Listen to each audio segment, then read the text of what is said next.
Academy of Nigeria was conceptualized by the CPDS in 2021 in furtherance of its broad objectives and in fulfillment of its corporate social responsibility.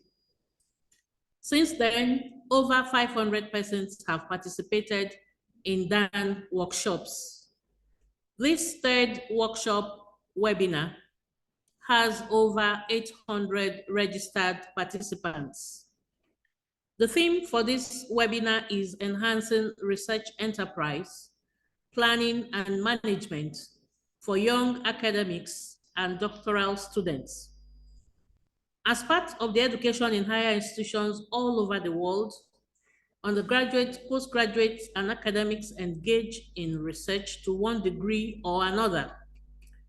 The purpose of this research exposure is to enhance learning and pursue interests leading to the development of critical and problem-solving skills. Postgraduate research is a complex form of education under close supervision also by senior academics. Here too, the purpose is to train independent researchers and ultimately enable their progress in the academic community. Research is vital to the knowledge economy of the 21st century. Successful and timely completion of research is a matter on the front burner in all universities all over the world, as published reports have pointed to high rates of attrition of postgraduate students.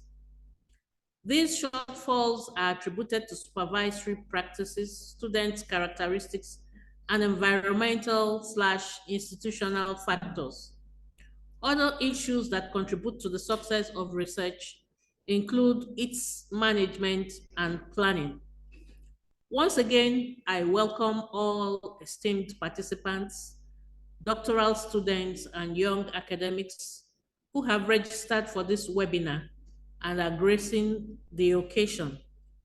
I also wish to welcome and appreciate our distinguished resource persons who have found time to share insights and resources towards the enhancement of research enterprise, planning and management in our universities. I congratulate the chairman of the DAN Steering Committee, Professor Eugene Nweke, who is a former dean of the Postgraduate School at Ebonyi State University and currently Deputy Vice Chancellor Academic of the same university. For this timely workshop, on this very important conversation on research enterprise. On behalf of the Committee of Provosts and Deans of Postgraduate Colleges and Schools in Nigerian universities, I hope that this workshop will be immensely fruitful, equipping doctoral students and young academics across our different universities with necessary skills and refining attitudes towards research and ultimately increased capacity for same. I wish you fruitful deliberations as I declare this webinar open. Thank you for the audience. Professor Philomena Igbokwe, Chairperson, CPD PGCS. Thank you very much. Thank you, Chairperson. At this point, before we move on, we want to introduce some of the executive members of the Committee of Provosts, Deans, and University here with us. And I'll begin by inviting the Vice Chairperson for introduction.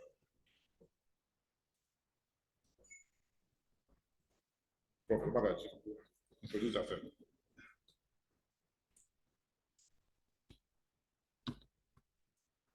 I am Professor Mohammed B. Magaji, Dean, Postgraduate School, Kebbi State University of Science and Technology, and Vice Chair of the Committee of Provosts and Deans of Postgraduate Schools and Colleges. Thank you. I introduce the National Treasurer, Committee of Provosts and Deans of Postgraduate Schools. I am Professor Azikiwe, the Provost of College of Postgraduate Studies, Afe Babalola University, Ado-Ekiti, Ekiti State, Nigeria, the National Treasurer. Thank you.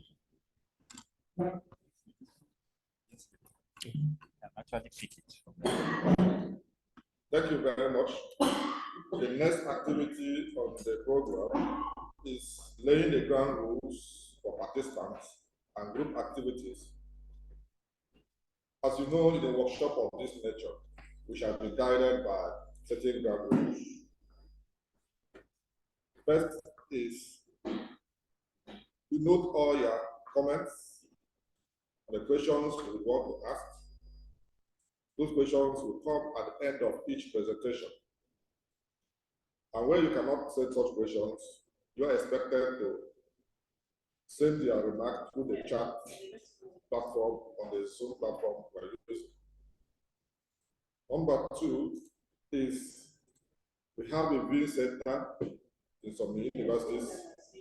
The coordinator of the viewing center can actually speak through the platform already created by the members. At the end of the presentations, we shall take questions and comments and review other activities and the case reviews. We expect that we maintain public participation throughout this conversation for us to enhance our benefits of this program. Thank you.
Is it on?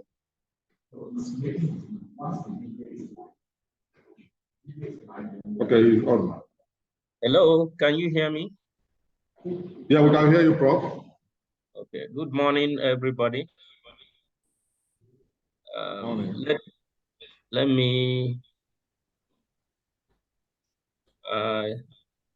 me share. It's saying that another person is sharing. Can we put down the program? Put down the program. Yeah, if they can put down the program so I can share. That is on action.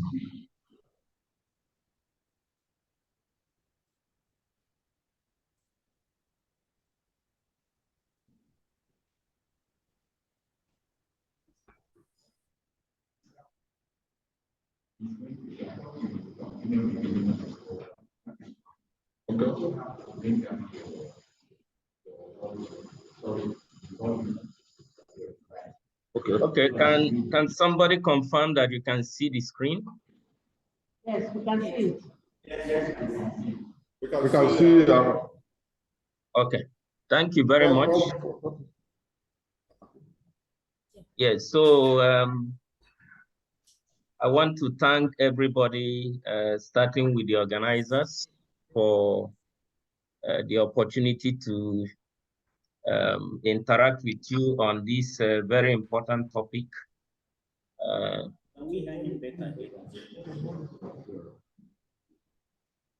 For the opportunity to chat with you on this very important topic of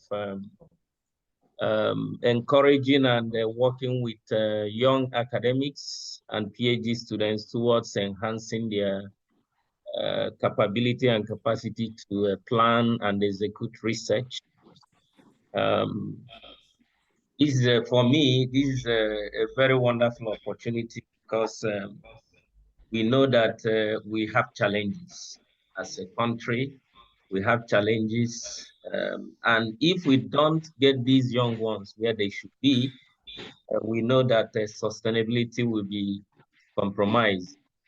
I bring you greetings from African University of Science and Technology, and also where I'm working as the acting president, and also the Nigerian Academy of Engineering, where I also currently serve as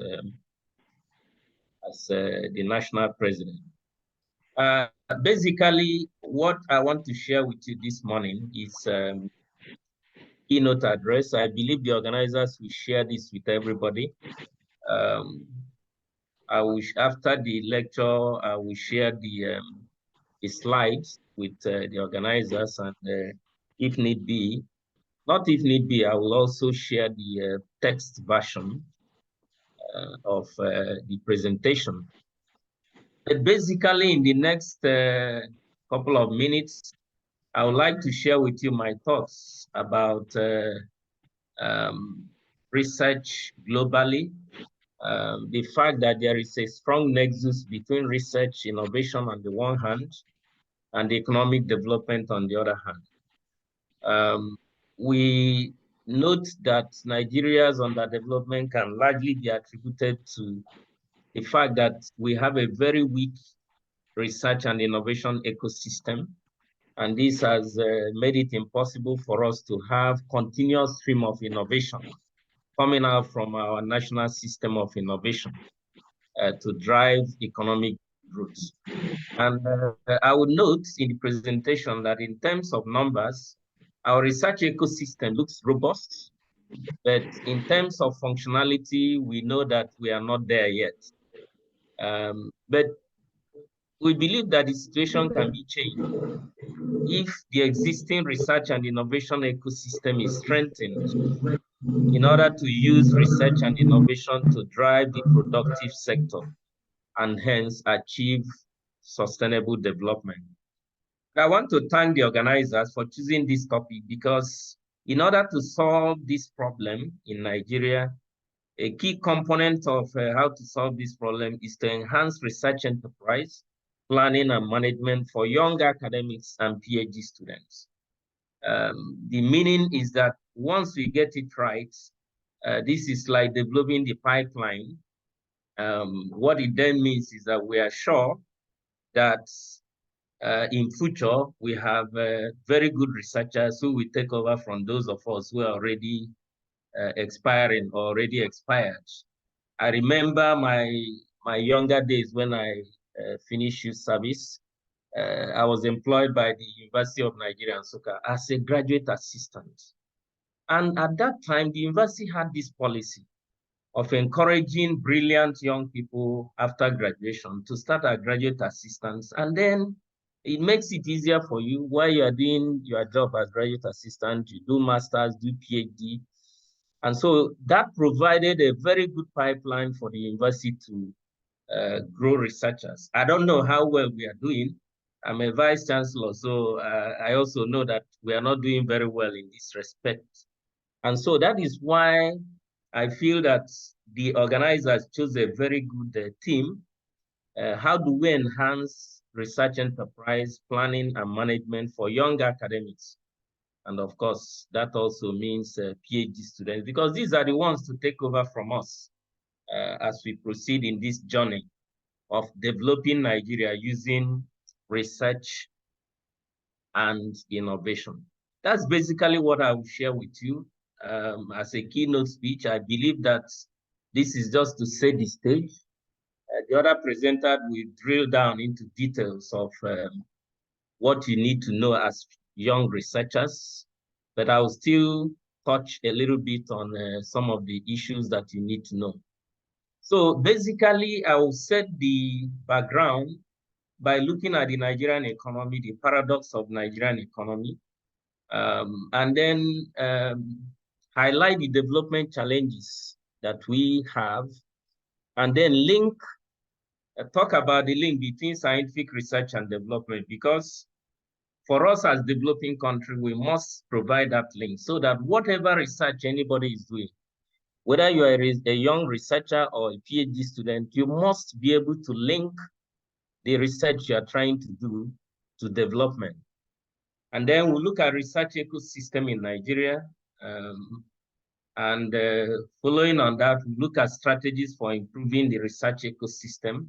And then where do we come in from the point of view of the discussion today on enhancing research enterprise? How will this fit into the strategies for improving the research ecosystem in Nigeria?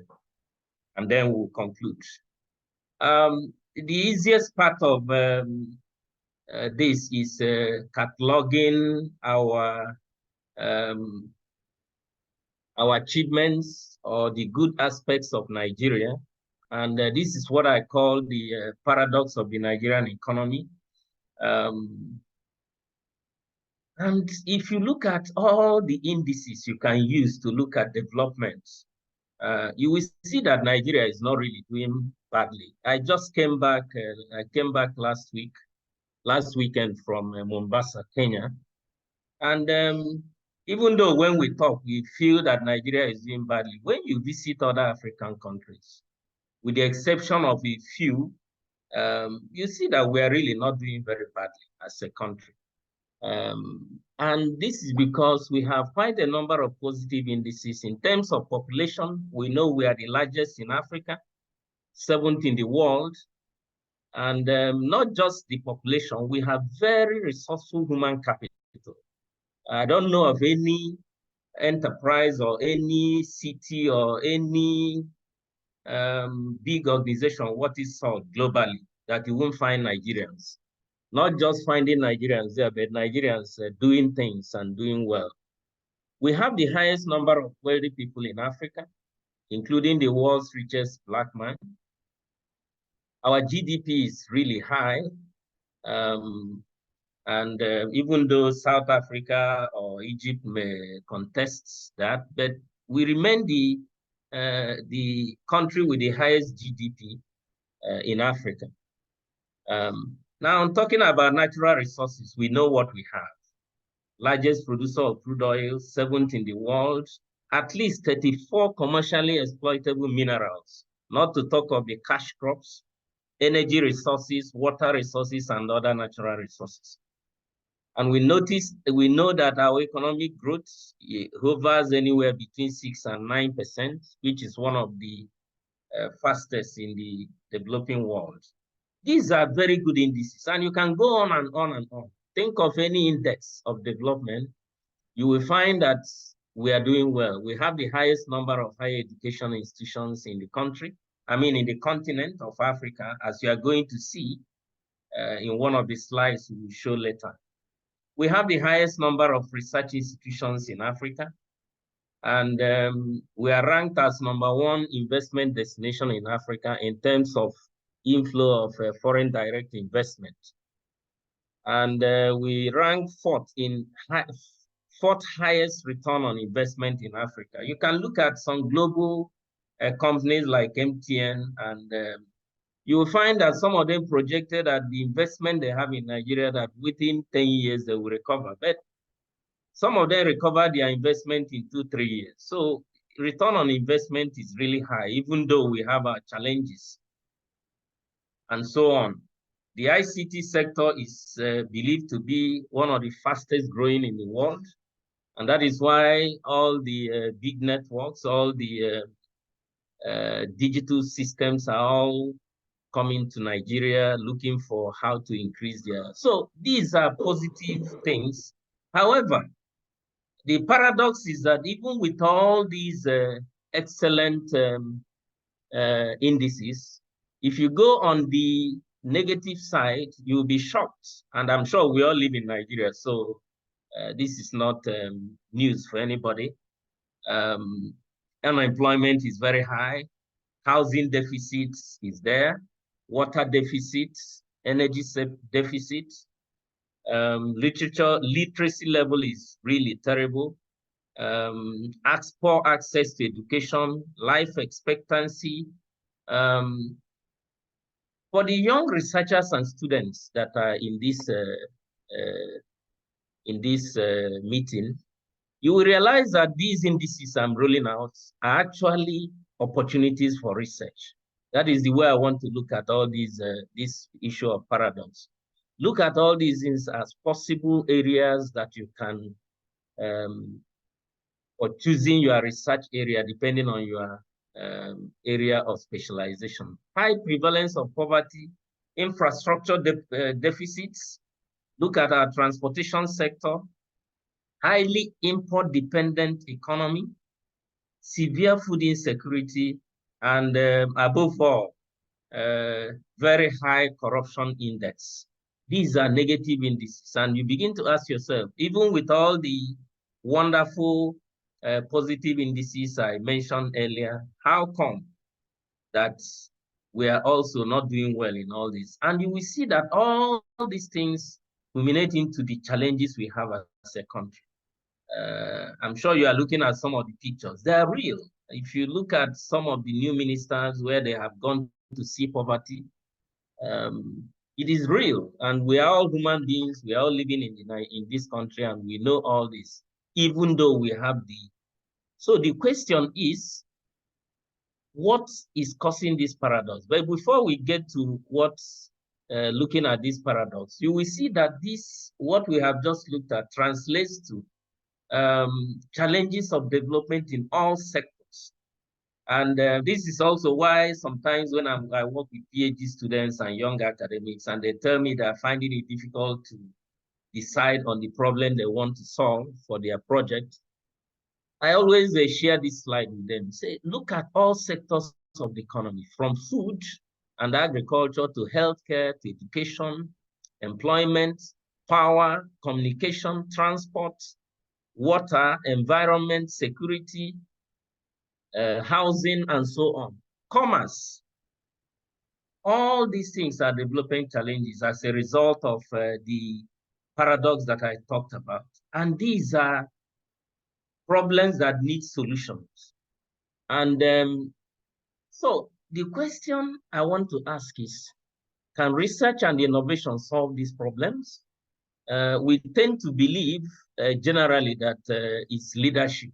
If you ask anybody in Nigeria, who said our problem is leadership. Of course, leadership is part of the problem. But even if you have very good leadership, the only thing that good leadership will do is to recognize the role of research and innovation in development. And once that is recognized, then they can develop their whatever strategy, whatever plan that they have, their manifesto, they will develop it having that in mind. Unfortunately, we've not really paid very serious attention to the role of research and innovation. So the answer to the question is yes. Research and innovation can lead us to where we are. And the evidence is there. From the Asian tigers who some decades ago were all at the same level, to the Europeans and what is going on in North and South America, we find that there is direct correlation between research and innovation on the one hand and economic development on the other. It could be that there is no direct correlation between that and development, because you can have economic development without having human development. But our emphasis today is on economic development. And you will find, as we are going to show in the next one or two slides, that there is a direct correlation you will find that all countries with good global innovation index are actually developed economically. And but innovation can only happen if there is a functional research ecosystem with robust research capacity and capability. If you don't have a robust research ecosystem, there is no way innovation can happen. And that's what is happening to Nigeria. We'll continue to churn out research publications. Sometimes I ask myself, I'm winding down as a researcher, I ask myself, all the work I've done in the last 30 to 40 years, what have they resulted to, apart from the wonderful publications? Mind you, I'm not saying publications are not good, but sometimes I ask myself, have they really contributed to economic development? And I believe everybody in this room should be asking that question. So just trying to use statistics to show what I was talking about. If you use some of the indices of innovation and development, you see the nexus. Take a country like Switzerland. Their Human Development Index is 0.96.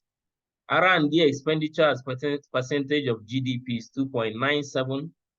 Publication search index is 1233. Patents over 48,000.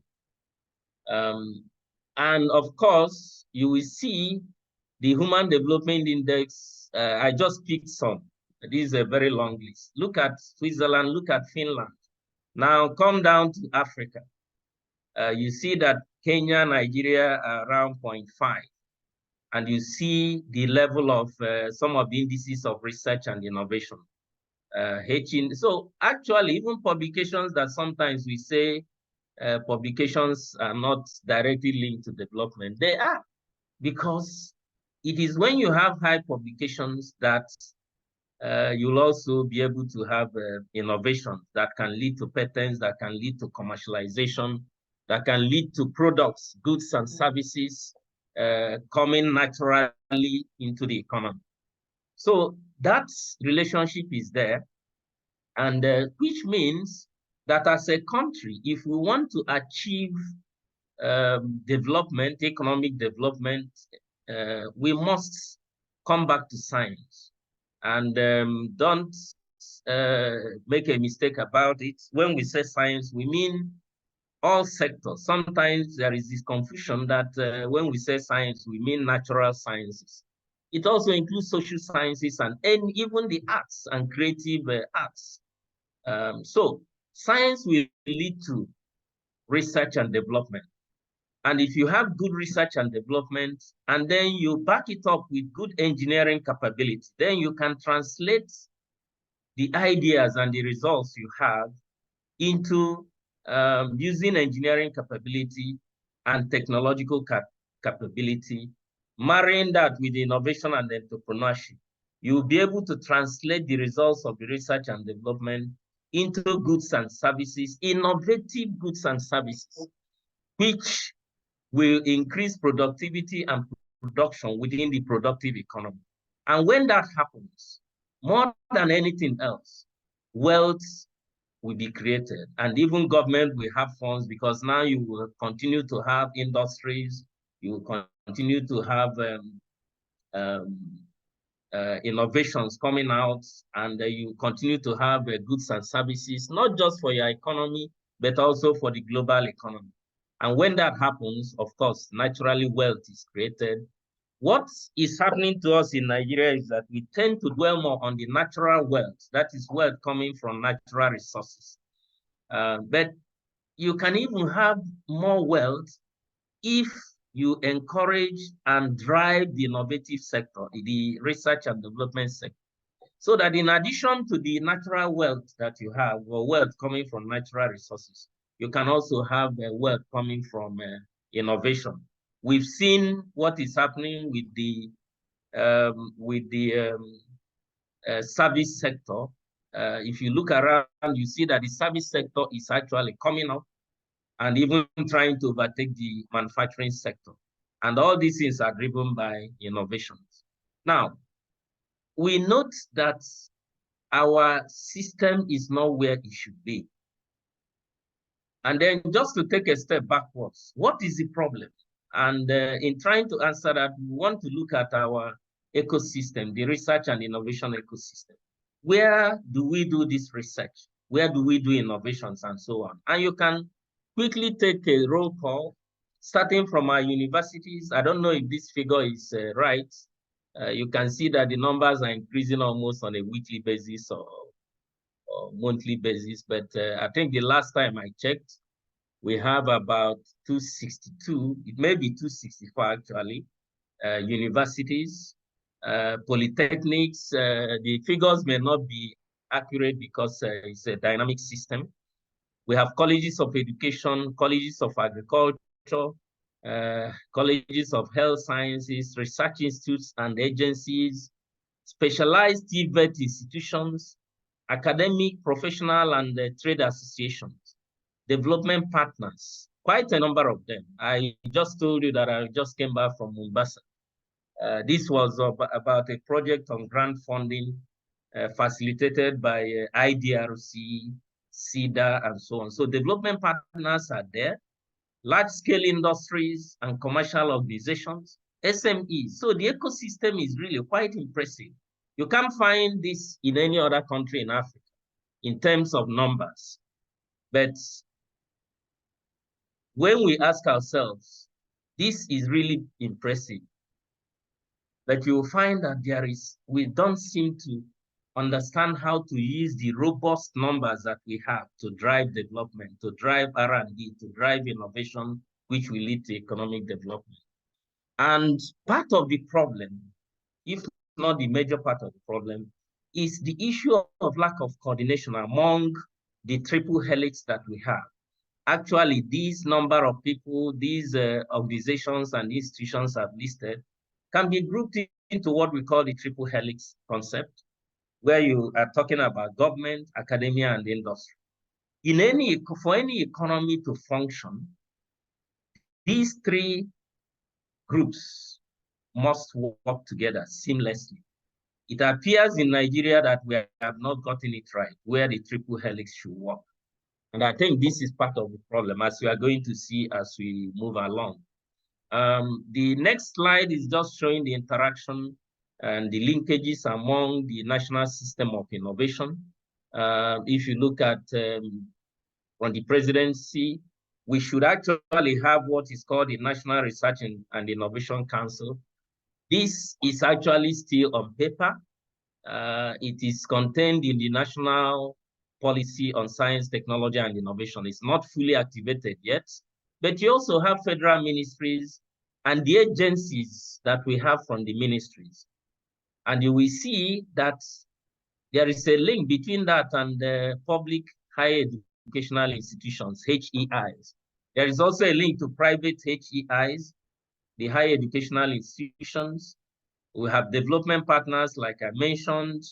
The public system has evolved centers of excellence, and you have innovation and research hubs. So you actually have the public sector, the private sector, and even legislature, the major ministries, development partners, and so on. This is from a recent study that we did looking at mapping of the Nigerian STI ecosystem. And the deeper study we did showed that the interaction and linkages among all these sectors, that interaction is very weak. And it is one of the reasons why research and development have not driven our productive economy in such a way that we have manufacturing, commerce going on very well. And a very small example can help. If you do research and you commercialize it and somebody is trying to produce with it, if you don't have adequate infrastructure, which should be provided by government, I'm talking about power, I'm talking about water, I'm talking about transportation, of course, that enterprise will not be able to function. So there has to be proper linkages among the entire NSI system, that's the National System of Innovation, in such a way that regulatory agencies are doing their work, government policy, legislature, they are all doing their work, providing the enabling environment in such a way that researchers can actually do their work, produce innovations that can drive production and services in the productive sector. This is part of our problem, that we don't have this proper linkage. And you can see it if you look at some of the indices. This is taken from a research by a group. And if you take some of the indices to look at how we have fared, you will see that they did this on a scale of 7, that is 7 maximum. And you will see that with all the indices, and you can actually have more indices. If you look at national context of the research that we are doing, the social and political context, economic context, then you look at the policy and the institutional framework, our national policy for research, national institutions, stakeholder composition and relationships, the research outputs in terms of research inputs in terms of the human capital, research funding, research organization, and more. You can have other indices, research culture, research outputs in terms of publications, patents, research evaluation, knowledge exchange actors and networks, international exposure of our researchers, knowledge exchange practices, intellectual property, and so on. So you see that for each of these indices, on a scale of maximum of 7, you will notice that on the average, based on this particular study, we've hovered anywhere between 2, 3, and so on, where we should be heading towards a maximum of 7. I'm sure we know all this, but it's good to understand this using statistics. So what is responsible for all this? And that brings us to the challenges. We know the challenges, and it's important for us to keep reminding ourselves or keep encountering the challenges, because it's only when you know your problem that you can begin to provide solutions. So what are the challenges of research ecosystem? Poor facilities, and I'm sure the PhD students and young researchers there will agree with me that our laboratories are not what they should be. In my own university, for example, until we had a Center of Excellence under the ACE program, we didn't have a good laboratory. Thank God for the Africa Center of Excellence program coordinated by NEC. Now we have a very good laboratory, but how many universities would you find such laboratories? There are a few, of course, where you can find. Then even if you have good laboratories, the ICT facilities are not what they should be. Ideally, every young researcher should have access to the internet, limitless access. There should be power 24/7, not to talk of e-resources, library, and so on. Lack of training of researchers. How many of our researchers are trained and retrained? Poor mechanisms for innovation and commercialization. What I hear people say is you have to be the researcher, you have to be the innovator, you have to be the person to commercialize. That's not what it should be, but that's where we are in Nigeria. Poor linkages among research institutions. How many universities across Nigeria are actually doing collaborative research? You find situations where the little resources we have in our individual universities, we are trying to solve the same problem. Whereas we could have brought ourselves together under very good consortia or consortium, and then you will be able to make more impact in your research. Then there is the issue of poor research industry collaboration. Many of us do research without getting industries involved. And it's a very long list. Poor access to funding. I don't know how many PhD students have funding, but we all know that in developed economies, many of us that studied abroad for a PhD, you know that it's a condition for them to admit you. There must be funding for you so that you'll be able to do the research that you want to do. Then the issue of lack of strategic focusing on the research we are doing. poor support for young academics, early career academics, postdocs, graduate assistants, PhD students. For most developed economies, people in this category, young academics, postdocs, graduate assistants, and so on, they all have full funding. They don't have to really struggle hard to get funding to be able to do their work. And that is why everybody is migrating to go and study in those countries. Then the issue of unstable political economy. We've seen how the economy of the country has been moving up and down and where we are. That also affects the research ecosystem because the research ecosystem is part of Nigeria. Then the issue of research supervision and mentorship. I know that in some universities, of course, we don't know, we cannot name names. People do PhD for 5 years to 10 years. But we know that in most universities, the design is that PhD will be done in 3 years. And actually, if we do it right, we should be able to graduate people after 3 years. Then tell me how many universities graduate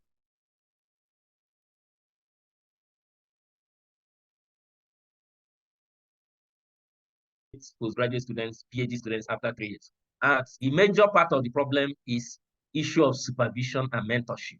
I'm a professor and I have PhD students. I've produced quite a number of them. And I know that many times we as supervisors do not do our work. I always tell some of my colleagues, yes,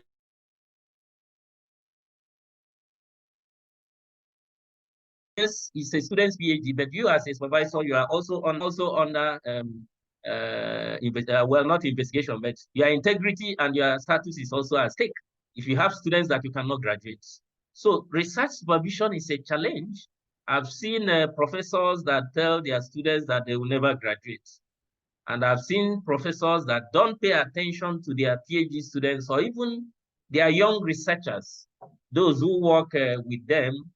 But I believe that for every professor, there should be very good mentorship scheme so that we mentor younger ones and get them to proceed. So these are some of the challenges. So I think we should be talking of the way forward. What is the solution? And I've listed a number of things. We should have national strategic plan on research and innovation, specifying relevant thematic areas, targets, who should do what, deliverables, and so on. I know we've made attempts as a country, but this has not been sharpened in such a way that we can drive development. There should be improved and sustained funding. Currently, we have a TED fund and a number of other government agencies working on fund. But beyond funding for research, we should also have a basket of funds. A number of countries now have what you call the National Research Fund, NRF. But beyond the NRF, we should also encourage establishment of more venture capital companies. There are a few of them in Nigeria. These are the companies that are supposed to drive the commercialization of innovations, moving them from our research centers to the productive sector where they belong. This area has not been very robust. There should be more involvement of industry in research and innovation. And what I mean by that is that there should be more handshake and engagement between the research and innovation system and the organized private sector groups such as Manufacturers Association of Nigeria, NASIMA, NESG, and this handshake should be done collectively and individually. I think this has been a major challenge, researchers having access to industries. There should be annual monitoring, evaluation, and learning. And then the national system of innovation should evolve.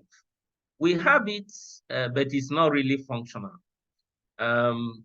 One initiative that I think the country, as a country, we need to take seriously is the Science Granting Council Initiative.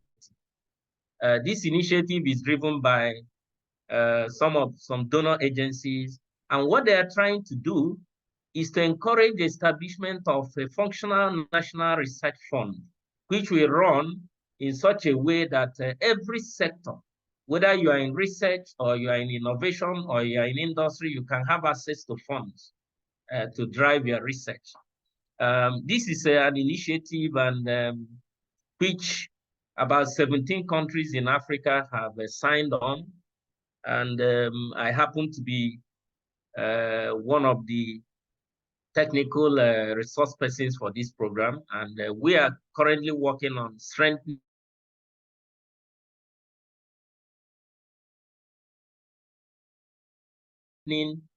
research and innovation. There are many other initiatives that are going on. But what I'm trying to say is that there is no country that is what is so that doesn't have a functional research funding system. I know that TED Fund is trying. I've been a member of the NRF of TED Fund for 4 years. I was there for 4 years and we're evaluating and recommending research funding for the higher educational institutions. But how much does TED Fund give in a year? So we need to find a way to invest more in R&D. And the only way to do that is to have a functional science granting council. And this process is on now. And I believe that when this is done, there will be more funding available to researchers and innovators.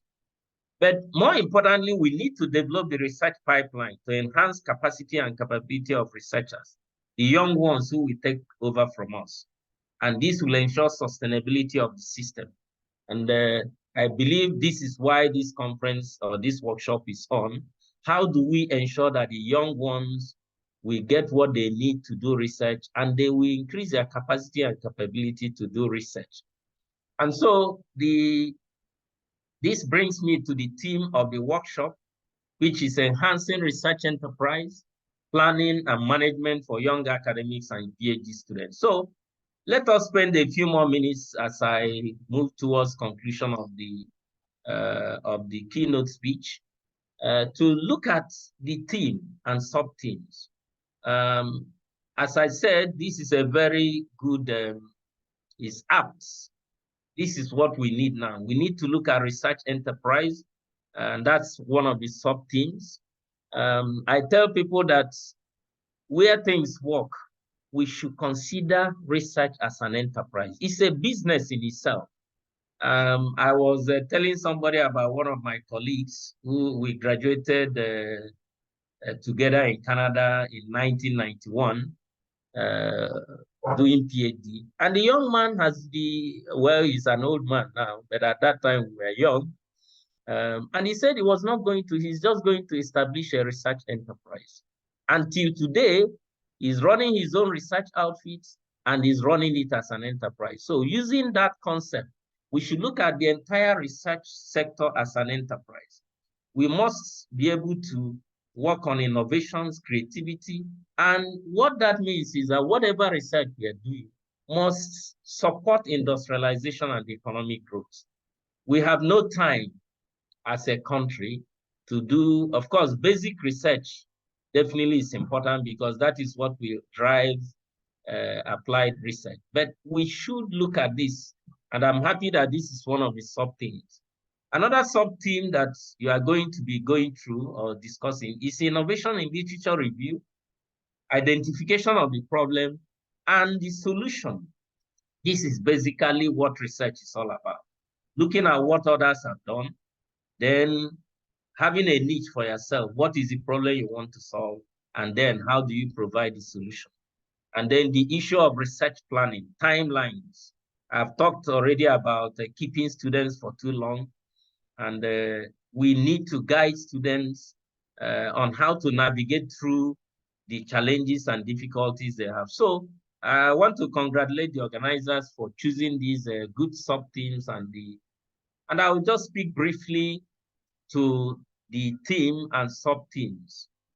As I said earlier, research in Nigeria is characterized by numerous publications with little innovation, leading to commercialization. leading to poor commercialization of results, and of course, naturally, poor impacts on the economy. We find that the emphasis is too much on the side of publication, which is all right. It's actually good because it's also part of the building capacity in research. But we should also, in addition to the research output that comes out in terms of publication, we should also lay emphasis on innovation. So what I tell my PhD students is any research plan that you have, always think about innovation. Our future research must focus more on the advancing ourselves from research to innovation to solve problems for industry. Because it's only when we solve problems for industry that we can contribute towards economic growth. And I believe that there must be more involvement of industry in research. Research industry collaboration is still very weak in the country, and we need to do more about it. As young researchers, as PhD students, I always tell those who are working with me, we must identify an industry, whether it's manufacturing or government or any industry. We must have a partner in our research. And this can be done if you make it a rule and you guide the student, and the student will now take initiative to have an industry that can partner with them in that research. You will find some industries collaborating with you, but students must have this at the back of their mind. It exposes you to go through the challenges of penetrating those industries and then learning what they want, and then you can now integrate this into your research. You will find that at the end of the day, you will still do your publication, but innovation will also come out of it. One of the things I want to emphasize is the establishment of higher educational institution-based innovation hubs as vehicles for enhancing research enterprise. For those universities who don't have this yet, I recommend that every university or higher institution should have a higher institution-based innovation hub. What that means is that you can begin to drive innovation within the university or within the polytechnic or college of education in such a way that even the PhD students, master students, and indeed even undergraduates get involved in innovation work and how to use digital systems to drive innovation. We must encourage more venture capital companies to finance innovations and creative works. Today, artificial intelligence is taking over. Almost every sector of the economy benefits from artificial intelligence. And we should encourage young researchers, PhD students.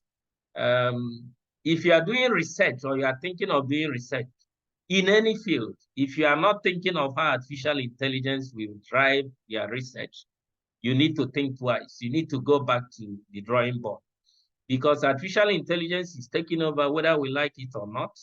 And what is happening now is driving all sectors.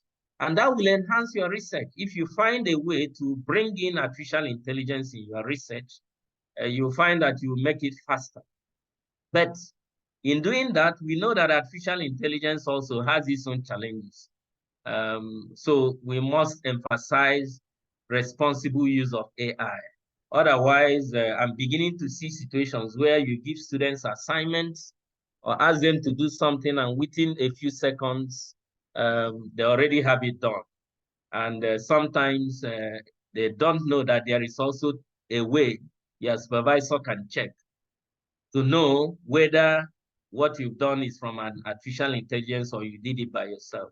There's nothing basically wrong in using artificial intelligence, but you must use it responsibly in such a way that you will also put in the human contribution. The other part of the sub-theme is innovations in literature review, problem identification, and solution provision. And I just want to speak to one or two slides on this. We must adopt the concept of systematic literature review. The experience I've had over the years is that many PhD students rush into research. And when you tell students to go and do literature review, What I see students do is they just keep downloading papers, so they will read this, extract this. But there is what is called systematic literature review. And we won't have time to drill down into this. But if you do systematic literature review, you find that you can even publish the literature review. One of my friends, the most cited paper, he's a professor today, his most cited paper is actually the literature review of his PhD thesis. And it is because he did it in a systematic fashion. I remember one of my PhD students was doing systematic review for his work. And I said, you must have a section on the methodology. He said, no, Prof, this is literature review. There is no methodology. I said, no, you are doing ordinary literature review. Ordinary literature review means you just Google but if you want to do systematic literature review, you must go to relevant databases such as Web of Science, Scopus, and then using the right keywords, you can query these major databases and then extract maybe 1,000, 2,000 publications that have been done in that area. You can flag and reduce the window. Instead of saying you are going to do this research between now and the last 30 years, you may end up with 5,000 papers. Then you begin to prune down until you have a sizable number, maybe 500. And then systematically, using the major keywords and the outline, you can now begin to identify what you need to identify. But in doing that systematic literature review, you must have the skill to identify gaps in knowledge. Many times, PhD students find this very difficult. How do you identify gap in knowledge? And that is why many of them, that is why many PhD students, they spend 6 months doing literature review and they are not able to come up with anything. But if you do systematic literature review, you'll be able to, as you are moving down, drilling down, you'll be able to identify the gaps in knowledge, which will help you to come up with your problem identification, and then also help you to come up with a creative solution. But in doing this, you must be thinking about originality. What is it that you are going to add to knowledge, creativity? You don't just read papers just for reading's sake. You must read intelligently, and as you are looking at papers, you'll be able to identify what has not been done in that area. And then, most importantly, as you are doing this literature review, always be asking yourself, what is the potential innovation in this research? And there are quite a number of papers in the literature to give you more details about systematic literature review. So I recommend this for all the young researchers and PhD students in the house.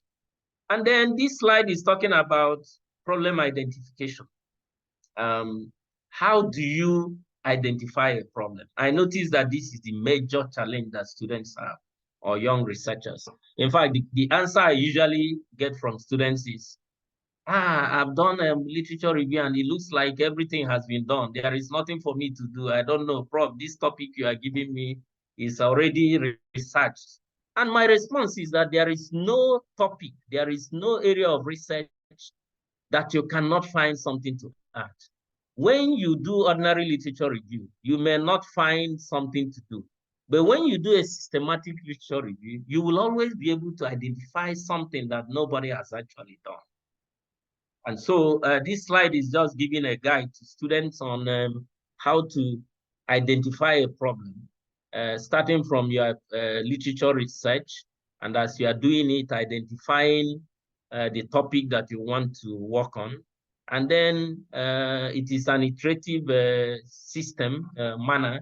You use an iterative system to go round and round until you narrow down to the problem you want to solve.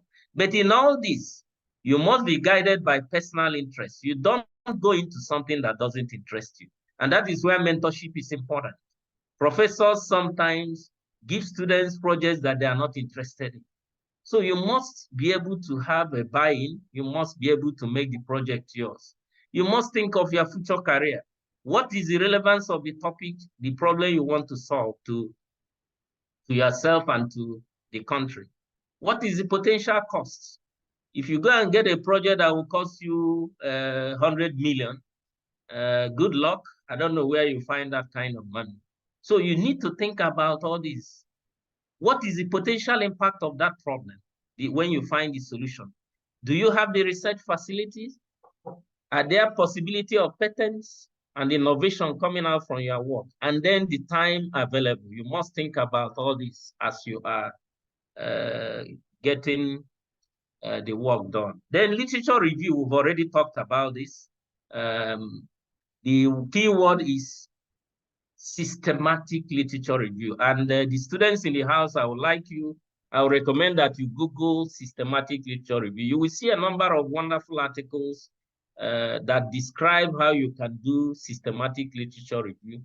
And take it to the bank from me. If you do a systematic literature review, half of your work is already done. You already know about the sources of information, how to do your literature review. But at the end of the day, what I always encourage my students is the literature review must end up with unresolved issues. And then how do you want to now resolve those issues? You may identify 5, 6, or 7, and those unresolved issues will lead you to your objectives. And again, in crafting your objectives, you need to be systematic about it. There is always this emphasis on SMART objectives, that your objective must be measurable, they must be specific and precise, they must be measurable, they must be achievable within the time frame that you have, and they must lead to scientific contribution to knowledge. So you must ask yourself, as you are developing your objectives, try to find out whether those objectives can qualify if you subject them to using these criteria, being specific, being measurable, timelines, and so on and so forth. This is just indicating about hypotheses, the importance of hypotheses in research. My colleagues in engineering and science, sometimes they ask me, they say this issue of hypothesis is for social sciences. And I said, no, it is not true. Even in science and engineering, you must have hypotheses. The only thing is that in many cases, people don't state the hypothesis. But all those things you test if you are going to do statistical analysis, test of hypotheses, analysis of variance, or even if you are just going to do plots and so on, you're actually testing relationships between one variable and the other. And the best way to do that is to use a hypothesis. And there are beautiful literature that you can look at how to set and how to collect data and then how to test your hypothesis. And then research design, you must have a good design if you want to manage your research very well. You must start from look at theoretical. What area are you going to make contribution? Is it in the area of theoretical formulations? Is it in the area of solution technique? Are you going to do a survey? Are you going to develop an equipment? What is the experimental design? The field and laboratory experiments and so on. The measurements. Thank God today we have digital systems. We can analyze data. We can collect data, analyze them in real time. But you must also have a good work plan. Sometimes we rush into research without looking at our work plan, and you must have a good budget. So there are some innovations. This is the third sub-team about innovations in handling your literature review, providing the solutions, identifying the problems. I'm sure the more experts will drill down on this. But you must understand project management. You must look at your thesis as a project and then come up with a good project management. Look at data acquisition. How do you acquire the data? How would you analyze the data? You must state all this in your proposal. And then the issue of word processing. As a young academic and as a PhD student, you must have good skills in processing your writing your thesis, graphics. Today, it is PhD students that teach us even the new ways of doing graphics, the new digital systems. You must think about reference management. Softwares, there are quite a number of softwares now that help you to manage your reference, such as Mendeley and so on. So you must improve on these skills. Then the issue of plagiarism. Today, artificial intelligence is taking over. The issue of plagiarism is still there. You must know how to check. If in my university, for example, for you to graduate as a PhD student, you must publish at least 2 papers from your thesis. And those papers must be in minimum of Scopus Index journals. If you give us Web of Science, we thank you, but you must be the paper must be minimum in a Scopus Index journal. Now, what that means is that if you send a paper to any of those journals, of course, the good publishers or excellent publishers such as Elsevier, Taylor and Francis, and so on, they will immediately do a plagiarism check. So my students know that they must work on plagiarism even before they write what they're writing. Then publishing, I must tell everybody, the young academics, the PhD students, sometimes people say publish or perish. I want to take that in the positive direction. In academics, the main way of assessing you is your publications. So you must, from day one, think about publications. Sometimes I even recommend that you work from answer to problem. In other words, you can, as you are planning the work, be telling me what I tell my students as you are producing your research proposal. Tell me the paper that will come out from each of the objectives. And once you have this, then you work towards those publications. And of course, the major publishers now have publishing assistants, and you can find these online, and they will assist you in making sure. Of course, one major challenge here is article processing charges, APC. Many of the journals that are open source, you have to pay for publication. And with the dollar exchange rate we have now, we know it's a problem. But that is why even as a young researcher and as a PhD student, you should be looking for funding from the international community, either for publishing your research or for writing your thesis or for visiting laboratories abroad. And those can help you to deal with the issue of publishing. There are quite a number of other things,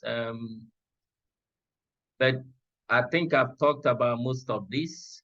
But what I want to emphasize here is that you must have some skills, and I recommend this for young researchers and PhD students.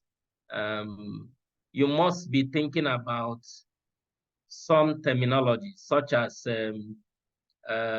project log frame, theory of change.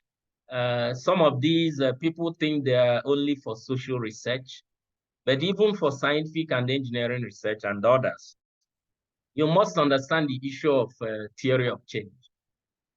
What is the change that your research result will lead to? What impact will it have at the end of the day? What is the project log frame? Project log frame will enable you have a template that will show what you are supposed to do at any particular point in time, which will now link you to your work plan and how to implement your work plan. The issue of mentorship I've talked about. Those of us who are older, we should be able to mentor the young ones. And I want to encourage the young ones. Don't look only within your university. You can have mentors from all over. I've received emails from people from different parts of Africa asking me that they want to start working with me. And voluntarily, I agree. I say no problem. And so you can have your supervisor, but you also have 2 or 3 other professors outside your university who you can be networking and collaborating with. And that will help you to navigate through the challenges that you will have as a PhD student. It's really a lot of work. It's really a lot of challenges. But if you do what I'm trying to talk about, you will excel. So definitely, we need to do more to help our young researchers. And I believe that those of us who will give more lectures on this will go down. But in concluding, I want to note that the contribution of research economic development in Nigeria, we can say, is really very insignificant. And that is why currently we are importing everything into the country. But I believe that this situation can be changed if the existing research and innovation ecosystem is strengthened in such a way that we can use our research results to drive the productive sector. And a key component of this is to work on our young academics and PhD students. These are the people that drive innovation elsewhere in the US, in UK. So we need to find a way to help our young academics. But the young academics also need to help themselves by remembering that the future is in their hands and they need to do more work. And this can be enhanced through the application of digital skills, which I've mentioned in the presentation,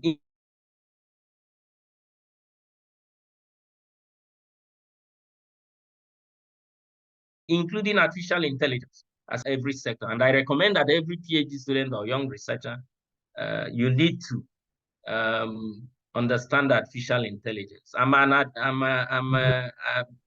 an engineer, but last year or 2 years ago, I had to attend free online training on artificial intelligence so that I can actually advise my students, no matter the field, on the areas that we can apply AI in our research.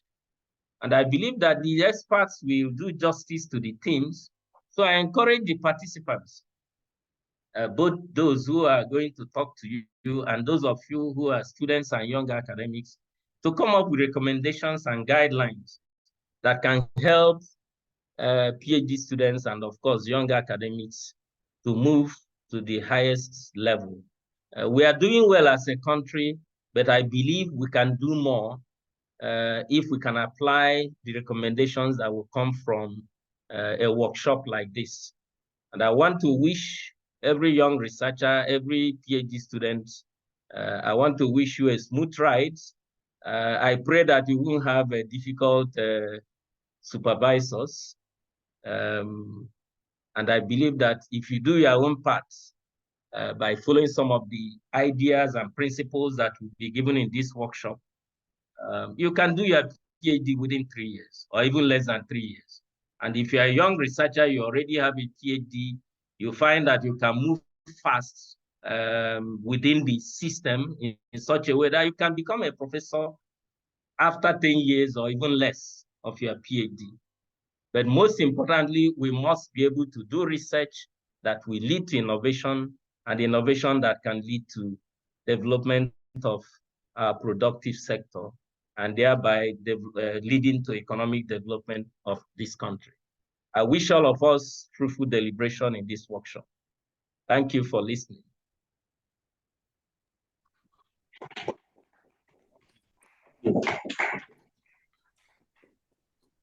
Thank you very much, Prof. Thank you for a beautiful presentation. I believe our listeners have enjoyed the first part of this workshop, and you have set a very great tone of what we are here to enjoy today. Through your presentation, you made a very significant statement. One of them is that research is business. Therefore, every researcher must see it as a business and as a project that must bring wealth, create our economy, and increase industrialization. This research, as you noted, is to enhance sustainability of research in Nigeria.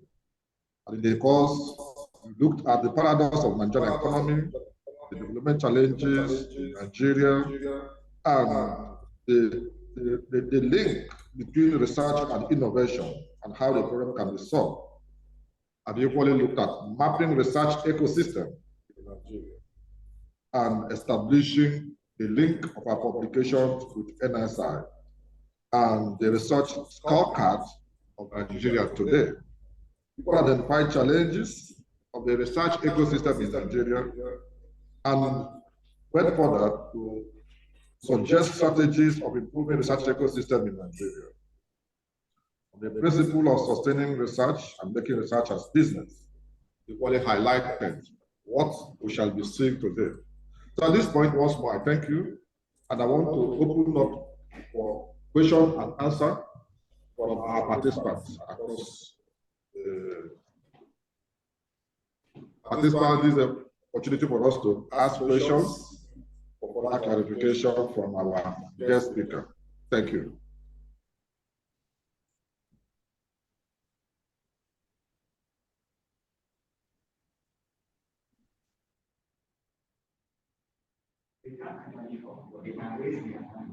Yes. Yes.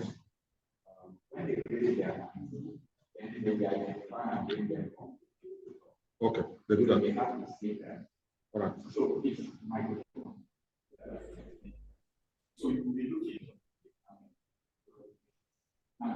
Some hands are up already.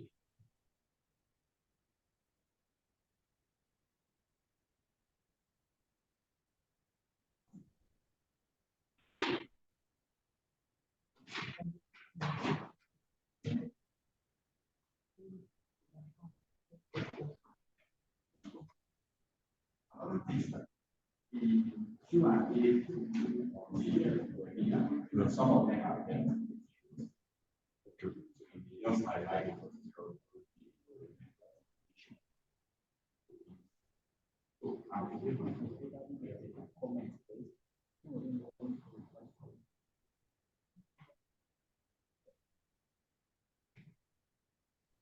Linus.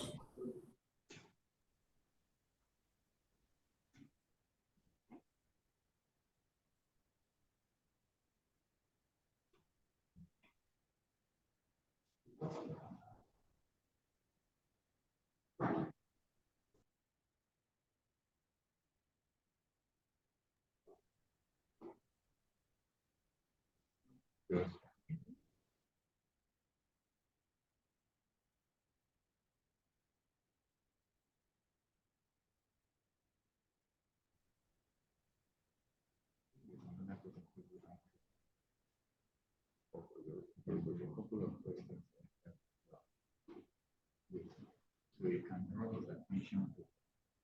All right, Prof. If you go to the question and answer, you see some of the questions already posed there by our participants. We can begin to take it from them. We have a question from Keka. We have a question from Sunday Oladipo. We have a question from Haruna Mohammed Sani. So let's invite the Professor Onwualu to take some of the questions, please. Prof? Okay. Prof, are you here? Yes, can you hear me? Hello?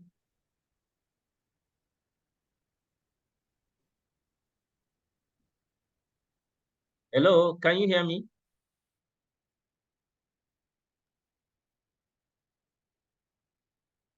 Can somebody indicate if you can hear me?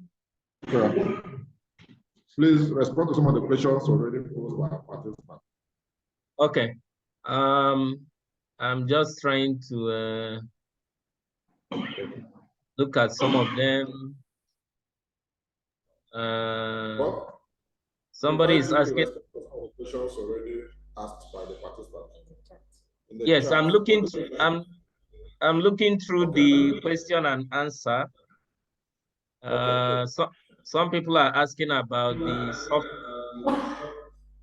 soft copy of the presentation and the recorded version. I'm sure the Secretariat will make this available to them as they wish. I'm trying to find the other ones, soft copies. Okay, somebody says this is from Oko. It says, with these negative indices that have outnumbered positive indices, what has research contributed so far to the way forward of the negative indices practically in Nigeria, or has it remained on the theoretical surface? Yes, I think efforts are being made. Even I intentionally presented the negative indices with the positive indices, just to let us know that we still have a lot of work to do. It does not mean that we are not making progress. As I said in the presentation, the research sector has really done a lot of work. And if you visit any of the centers of excellence, whether the Center of Excellence is funded by the ACE project or the Content Monitoring Board or TED Fund or any of the funding agencies, you will find that people are really doing a lot of work. In addition to some centers of excellence established by some universities. And you find that a lot of work is being done and people are actually moving from research to innovation to solve some of our problems. But the point I made in the presentation is that we need to do more, and we need to do this seamlessly in such a way that the NSI or the National System of Innovation will work without any prompting. In other words, as we have innovations coming out in large numbers, we'll have a situation where we can have solutions coming out from our innovation systems to solve real life problems. We have not reached that yet. And that's the point I'm making, that those of you who are younger, who are research students or young academics, these are opportunities for you to try to solve problems, even with the challenges that we have within the system. Okay, I'll take another one. My question is, this is from Lawal Abubakar. My question is that how can you find a way to tackle the problem of retaining PhD students to spend a number of years without completing? How can you find a way to tackle the problem of retaining PhD students to spend a number of years without completing? Yes, well, if I understand the question correctly, what it's asking is, how do we ensure that students graduate within 3 years? Most universities will tell you the minimum residency in a PhD program is 3 years. But as I said in the presentation, we end up with 5 years, 6 years, sometimes even a situation where the student is now asked to withdraw. There are a number of ways to tackle this, but the major way to tackle it is to make sure that when you are starting the project, you follow some of the principles I indicated. Have a project plan. Plan the project in such a way that if you have a good log frame, a good theory of change, a good log frame, you would have, because one of the columns in a typical log frame, and I encourage PhD students to Google log frame, or if you contact me, I can give you more information and data on log frame. You will see that the last column on the template for log frame is about risks that you are going to encounter. So for all the inputs, outputs, and outcomes of your project, you must identify the risks ahead of time. And the risk can include having a difficult supervisor, no power on campus, no equipment to do your tests, and so on and so forth. Once you are able to identify those challenges or risks, then part of the log frame is to identify how you will mitigate against the risks. And so you have planned. You don't just rush into research. You must identify the challenges you are going to encounter. So that by the time you encounter the challenge, you already have a solution on how to overcome it. For example, even in my lab here, we've had to send samples outside the country. Maybe our equipment is down. We look for other universities, their own is down. We send outside. Sometimes we have to cultivate the friendship so that when you send your sample outside, you can even invite somebody there to be part of the publication. So that way they won't ask you to pay anything because the person is now part of your research team. So you need to be innovative in trying to overcome the problems that will make you overstay. Another question from Aminu Buba says, considering that leadership rather than research and innovation appears to be a challenge in Nigeria, how can we persuade the influential figures in the private sector, example, Tony Elumelu, Aliko Dangote, Mike Adenuga, to actively support and fund research and innovation activities for the sake of economic development? Well, you are asking how we can convince these people. It is our work. Those of us who are in the system, we need to approach them. And in fairness to them, they are really trying. For example, you know, Tony Elumelu runs an innovation hub. He gives grants to people to develop products. Aliko Dangote, I know, has funded development of some universities and so on. So there are quite a number of them that are supporting research. The only thing is that we need to do more to convince them, especially if you find research that will interest them. It does not mean that once you approach them, they will agree, but we must continue. And this is where organizations such as DAN and others, Academy of Science, Academy of Engineering. For example, I know that currently I'm president of Academy of Engineering, and we have actually raised some money, and we are trying to raise more from some of these organizations. And we are using this money to fund research. There is a current call by Academy of Engineering for solutions to different problems, engineering problems in agriculture, in ICT.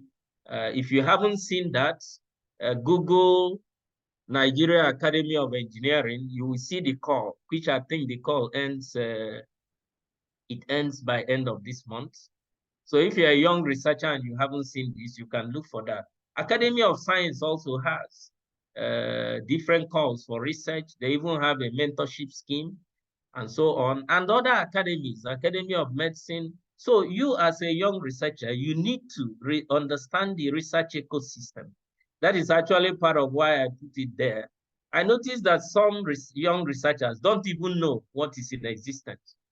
Where are the funding? Where are the sources of funds? Where are the industries you need to approach? How do you approach them?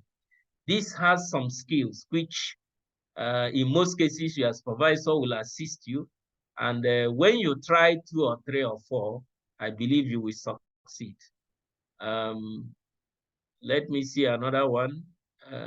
My question is on systematic review of literature for a PhD student. At what level or stage of a PhD program should a supervisor encourage a student to writing a review paper? What are the factors? I think something went wrong. And oh, okay. It's an incoming one that knocked off. Sorry. I lost that question.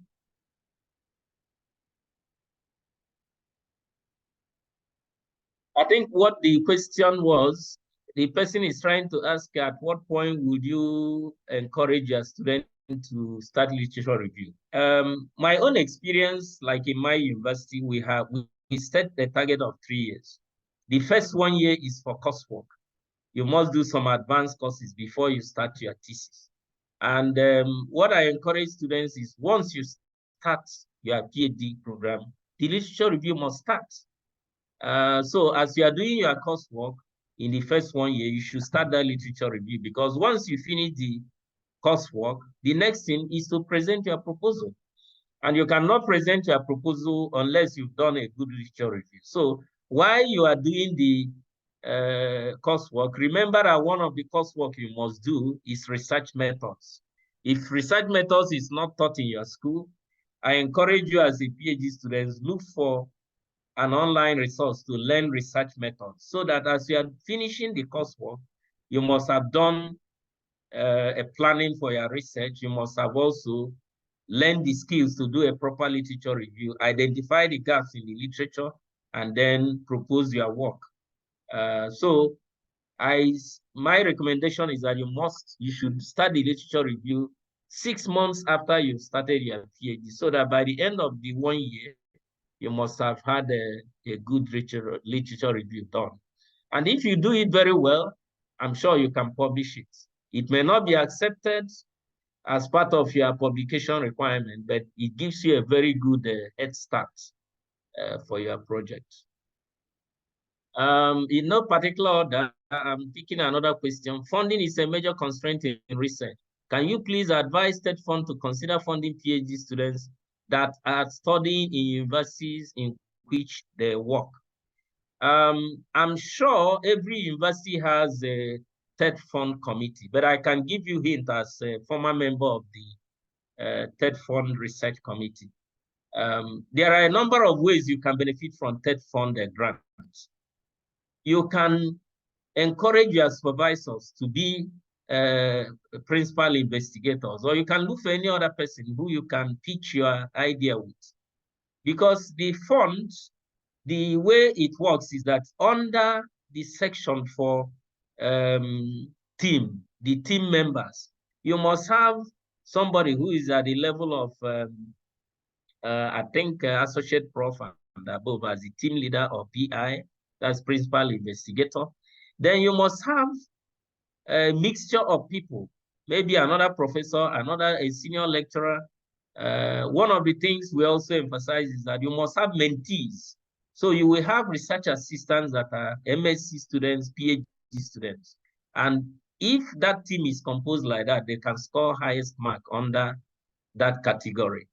So you can work with other professors, and if you are embedded in the research, it means you can get funding through the research for your project. I've done this a number of times where I encourage a PhD students, link them up with some professors, and they are part of the team. But beyond that, that is for the national grant that is about 50 million. But you also have institution-based research that TED Fund does, that is managed by the TED Fund office in your university. And I think that one is about 2 million or so, I can't remember. But it's a smaller amount of money, which you can even get as a young researcher doing your PhD. But if you can't get directly, you can team up with people. Sometimes people ask, what of private universities, since the PI must come from a public university? What I advise is you do collaboration with a public university if you are in a private university and work together. One of the things I find in Nigeria is we find it difficult to team up. Team building is important in research. Unfortunately, in publishing, we tend to give more weight to single authors rather than multiple authors. But for me, as a researcher, I prefer working in teams. And that is the only way you can make better progress instead of working in silos. Okay, let me try and go for another. Okay, thank you very much. Please, can it be made mandatory for industries or companies to allow room for data collection after going through ethical consideration? An example is the telecommunication industry. I'm not too sure we can force industries to do that. You can only succeed in doing this by establishing collaboration with industries. But there are some research grants that you can look for that can give you direct access to industries. For example, the National Communications Commission, I don't know, the young researchers, I don't know if you know that every year NCC calls for proposals. And in calling for those proposals, the areas they target is in the telecommunication industry. And if you are applying for such a grant, it will be easier for you to look for industries that can partner with you in, and what I encourage my PhD students is whenever we're writing a proposal, we must have an industry partner. It's difficult, but if you approach industries correctly, you will get collaboration. It's a skill that you must learn how to do. Okay, another question is from Tobias. Mine is more of a comment. Okay, if it's a comment, then I shouldn't worry about that. Evidence of, okay. Thank you, When Prof. there is, I think there are more questions I don't know if we have time to continue to answer all of them. Chairman, should I continue? Thank you, Prof. I think at this point we'll be taking a break. Okay. Most of the questions raised will be answered by suspect presentations. Okay, very good. The presentations will give more detail. Yes. And we expect that the Prof, you can equally respond to some of the answers by typing during the presentation for people. However, in addition to that, the papers that we presented will equally address in details some of the issues we addressed. Two, we will refer that some of the links which you identified will be made available to enable us share to participants. Thank you very much. At this point, let me invite the Vice Chairman of the Committee of Provosts, Deans of the University of Nigeria, to please do a vote of thanks to the keynote speaker, Professor Mandaj. Thank you, Chairman. On behalf of Charlie, CPD, Chairman,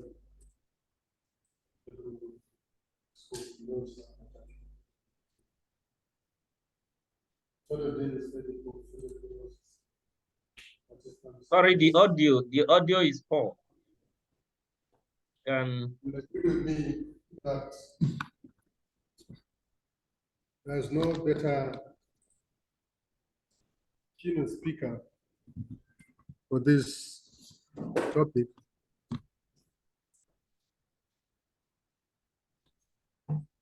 than our distinguished Professor Peter Azikiwe, Onwualu, the acting president cum Vice Chancellor at the University of Science and Technology, Abuja. He left no stone unturned in diagnosing the theme, enhancing research enterprise, planning and management for young academics and PhD students in Nigeria. He has in fact inspired all of us, but especially our younger ones, to relate research innovation and innovation to production. And if I could read some of the comments that were made by the participants, they say, thank you, Prof, sir, for insightful and detailed presentation. Thank you, Prof, sir, for the excellent presentation. Thank you, Professor. Say, based on your presentation, I'll go back to the drawing board and start all over.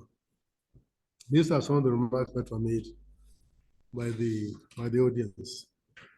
We cannot find enough words, Prof, to thank you for a very wonderful presentation. We just say God bless, and we hope that you'll be available the next time around when this committee invites you to a similar occasion. Thank you very much, and God bless. Thank you. Thank you, and I really don't take it for granted. I thank the organizers, and I thank the young ones. My final word is that they should not be discouraged by the frustrations in Nigeria. The future is bright for all of us, but we must do our own part. We must go beyond the immediate challenges we have in our environment to succeed in our research work. Thank you, sir.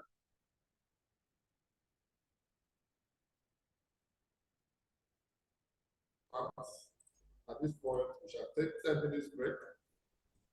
Prof, if you are still available, you can take the opportunity to interact with some of them who may wish to ask you more questions. So after 10 minutes, we shall reconvene to take the first paper that we'll be discussing research enterprise, innovation and creativity from the solution from Keynote to Nigeria. Thank you.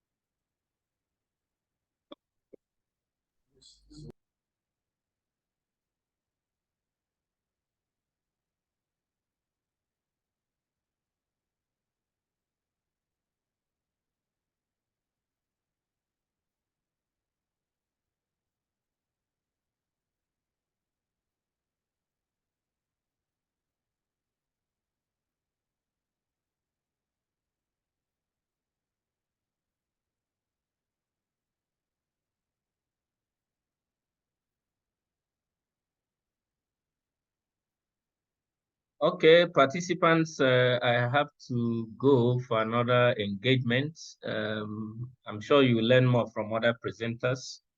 However, the slide will be shared. I will give the slide to the organizers and they are free to share it. And you can reach me for further discussion if need be by email. So thank you. It's been a great pleasure to be with you this morning.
A very good afternoon to our participants. Well, we just want to inform the universities where they are having public view for the doctoral students and young academics to kindly let us know on the Dean's platform so that we can spotlight them. Once again, the universities that are having public view for participants, let us know through the relevant channels so that we could spotlight your videos. Thank you.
Can I start?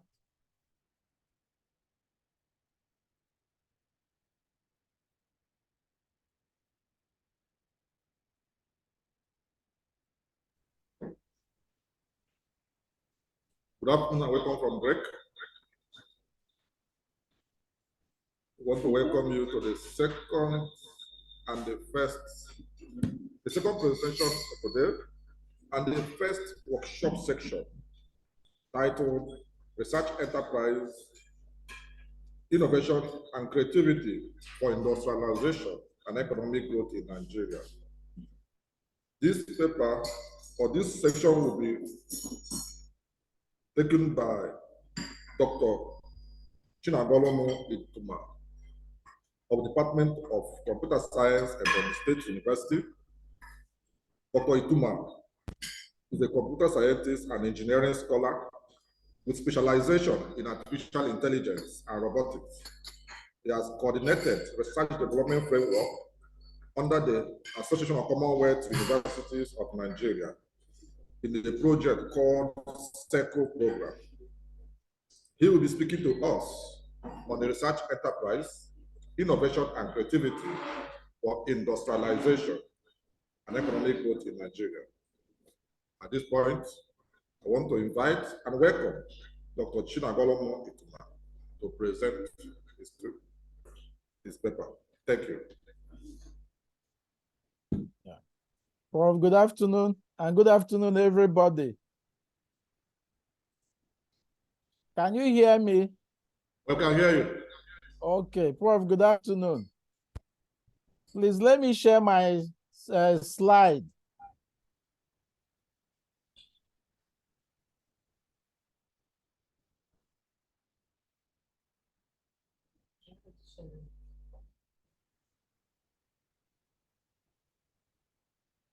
Yeah, good afternoon. Can I be heard? Very well. Okay. Now I am going to talk on the topic research, enterprise, creativity, innovation for industrialization and economic growth in Nigeria. Just as Prof has said, my name is Ituma Chinagolum.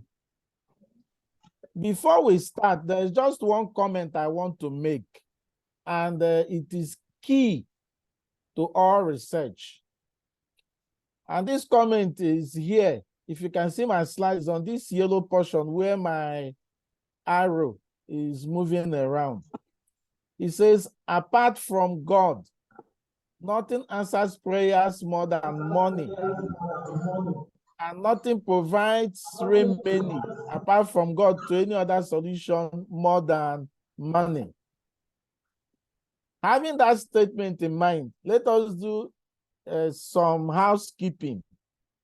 There are one or two times in the topic that we may have to define, like what is enterprise? What is research enterprise? What is innovation? What is creativity? What is industrialization? What is economic growth? Who is a researcher? And what is a research?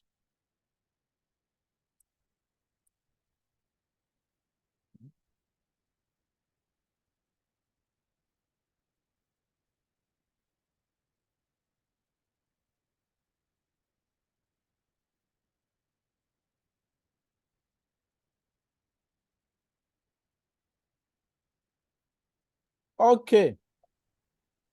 What is research enterprise? I will just be giving simple explanation or definitions. A research enterprise is just a university activity. Research activity that either generates revenue or can attract external funding. It must be a research activity. It must be able to generate revenue, or it can attract external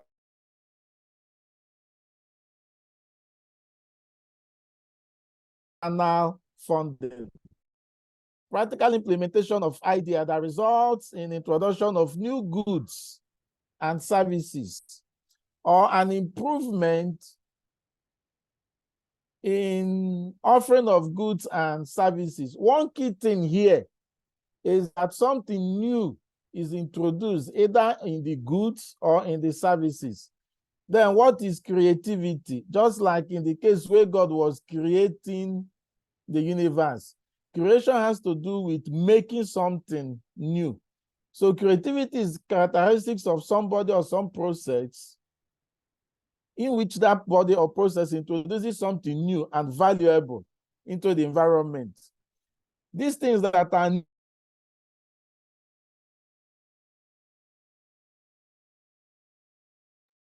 new may be on and so forth. Now, what is industrialization? Earlier than now, industrialization was seen as a movement from agriculture. And most of the definitions about industrialization does not include agriculture. Apart from what is just written here on the platform, industrialization simply means development of industries in a country or region on a wide scale. This includes industrializing agricultural activities or agricultural products, not just excluding agriculture as the previous definitions used to entail. Then what is an economic growth? I will read what I have, then I will just give a very simple or maybe a colloquial description. It says economic growth can be defined as the increase or improvement in inflation in the inflation adjusted. Now, I don't seem so comfortable, or I just don't take that like, it looks so technical, where you say can be defined as an increase or improvement in inflation adjusted market value of the goods and services provided by an economy in a financial year. I am more comfortable with just giving a simple definition of economic growth. If you start earning money or making money, and the money you're making is just equivalent or equal to solving your given problems, there is no problem. But immediately the money you make is more than the money you spend in solving problems around you, you are already growing. Or if the problems around you start reducing in such a way that the money that enters inside your pocket is always more than the money that is going out of your pocket, you already have an economic growth. Now, all this definition is what we are now going to look at when we are now going to go into any research activity. Now, this statement says research, enterprise, innovation, and creativity for industrialization and economic growth all depends on the researcher and his or her research. Then let us take two more definitions. Who is a researcher? I will also give a very simple definition of who a researcher is. A researcher is somebody who goes around looking for a problem. He finds a solution to the problem. He makes the solution he found of the problem public and attaches an affordable price to the solution so that the public can buy or pay for his solution and make use of it. Then what then is a research? Simply put, it is a solution to an identified problem. The sensitivity of the problem and the expected solution depends much on, simply put, it is a solution to an identified problem. The sensitivity of the problem and the expected solution determines how enterprising the research is going to be. If the solution is good, or if the problem is so bad, it can attract an external fund. But if the solution is so good, a solution to the problem that has been tormenting people, people would want to pay for that solution. This way, the solution of any research is a major determinant to how enterprising that research is going to be. Now, let us have a look at some 4 examples of research activities. The first one, the first research activity here is my PhD project. Now, I went home one weekend. I tagged it as problem 1. I went home one weekend. I saw my mother pounding palm fruits. That is the local way of preparing palm oil. He was pounding palm fruits so heavily. And I looked at my late precious mother pounding palm fruit. I saw her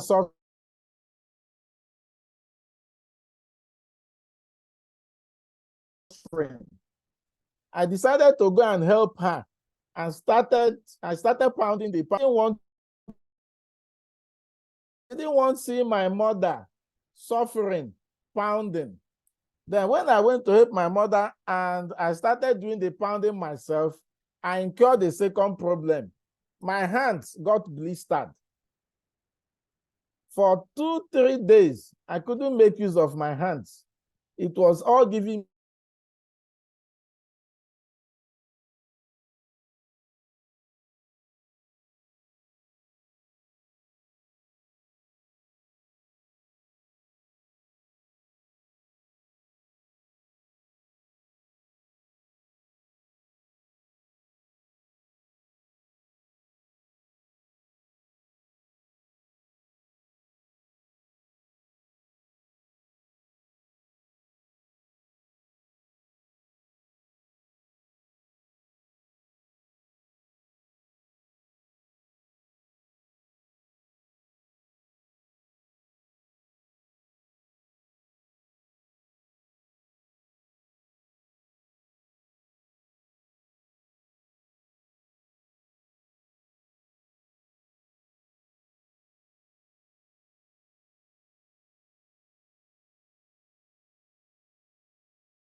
hello. Hello. Can I be heard? Okay, let me reshare my slide again.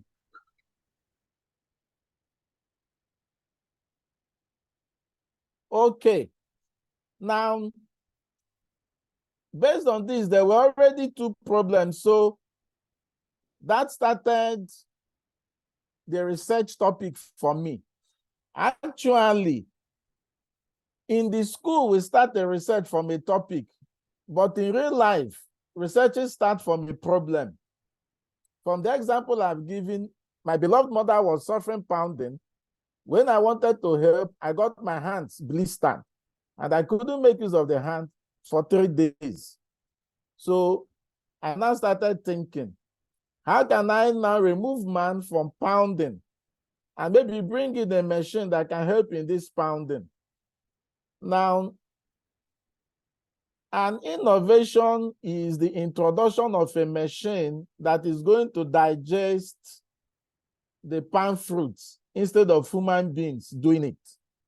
Because each problem I take up now, I look at it on the level of innovation, creativity, industrialization, and economic growth.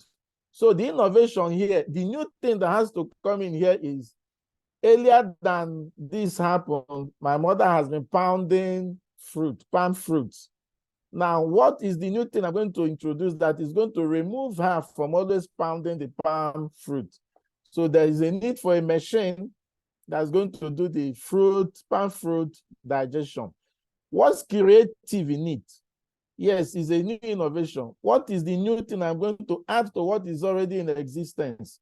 I took a study of the already existing palm digesting plants or machines. I found out that most of the spindles were vertical. And being vertical, it limited the quantity of palms they could digest. So I now had to design a plant that the digester is going to be horizontal. Not just that, the existing palm digesters used lister engines, which had two problems. Maintenance was an issue. And then the second thing was that the diesel used to power these lister engines are not always commonly available in the rural villages where most of the palm fruits used is being produced. So there was a need to introduce a motorcycle engine instead of a lister engine. The motorcycle engine will solve two problems. Petrols are available everywhere in the villages, roadside. Then secondly, in every local market, in every village, you would always see somebody who repairs motorcycle. So the engineers or the technicians who would repair that machine anytime it gets spoiled will always be readily available if motorcycle engines are used and the lister engine. This was eventually what was done. The machine was implemented. And when we started test running the machine, the industrialization came. The first test run we did, we discovered that a basin of palm that would take almost 1 hour to pound took that machine 2 minutes and 24 seconds to finish digesting it. Now, we've also found out that with the machine, you can have more oil because it will almost get all the oils from the palm kernels. So you always have more oil when you use the machine to digest. Okay, with time, we took this machine to the public and other welders came in and started fabricating that machine and started deploying them in strategic places in the community. As I talk with you today, it's almost 4 or 5 years now. My community is Ngbo. No woman presently in Ngbo uses pestle and mortar again to digest palm fruit. Everybody will always go to where the machine is and will pour the cooked palm fruit there, get it digested, then they will carry it home. It saves them time and then they have more oil. Now, when they have more oil and lesser time to process this oil, they will always have more palm oil that they are going to sell in the market. And when they sell this more palm oil in the market, they will make more money. And then the economy continues to grow. Let's have a look at a second problem. Now, I deliberately didn't title these topics as research topics. I titled them as problems. The second problem was that earlier than now, there was no good water for the 60% of the population. What do I mean by 60% of the population? In every normal climate where the economy is what it should be, 20% of the population will always be very, very rich. 20% of the population will always be very, very poor. And then 60% will be in the middle, who will be the average. In Nigeria, earlier than the introduction of the pure water, there was only 2 types of water. The bottled water, then Ragolis and spring water, which was for the very poor, the 20 very poor. And there was this other water then that was called the ice water. This ice water was for the 20 very poor, while the bottled water was for the 20 very rich. There was no water for the 60% of the population that is in the middle. Now, somebody came up with the idea. The Ragolis water and the spring water, which were bottled water, were expensive. And then the ice water that was available then was seen as a dirty water that the middle class will not, because of for health reasons, wouldn't even want to go into it and drink it. So the guy came up with an idea of water that is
Hello, can I be heard?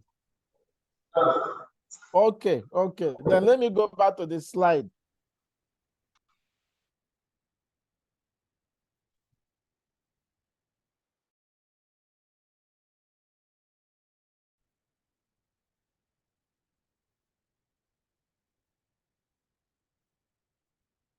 Okay, so this is the place I was.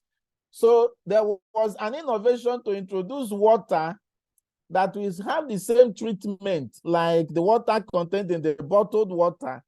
Then this water now will be packaged in a less expensive container. And then to play on the psychology of those who are going to drink the water, the first name that the sachet water had was pure water. They were all innovative, very, very innovative. Now, with this now, there was water, clean, good water, not packaged in bottle, but packaged in a stronger cellophane bag that wouldn't just tear easily as the ice water used to tear then. This same water was also refrigerated and had clean quality and quantity in them. So this innovation went a very long way. Now, it didn't just was water for the 60%, but even the 20% poor man migrated from the ice water for health reasons into drinking the pure water. So it destroyed the lower 20%. And then even the 20%, very, very rich in the country, now left the bottled water for occasions and came down to the sachet water and started taking it in their houses. Now, because of this, a great, almost 90% of the population of the country went for that. And there was a very high demand for that water. So the industry for the production of that water now spread throughout the whole country. This is the effect of somebody having a good research, looking at the problem, making it innovative, having creativity in it, and then the industry springs up. Now, on the economic growth, you can imagine the number of people who sell pure water in Nigeria and the quantity of tax that the government collects from industries that produces pure water in Nigeria. Some people are living on the sale of pure water, production of pure water, and they are making exploits on earth. Now,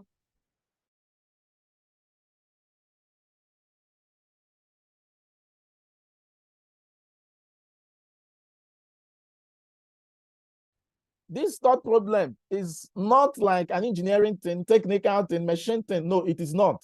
It is purely social. Now, in Nigeria, it is believed that most of the young girls presently, they marry after the age of 20.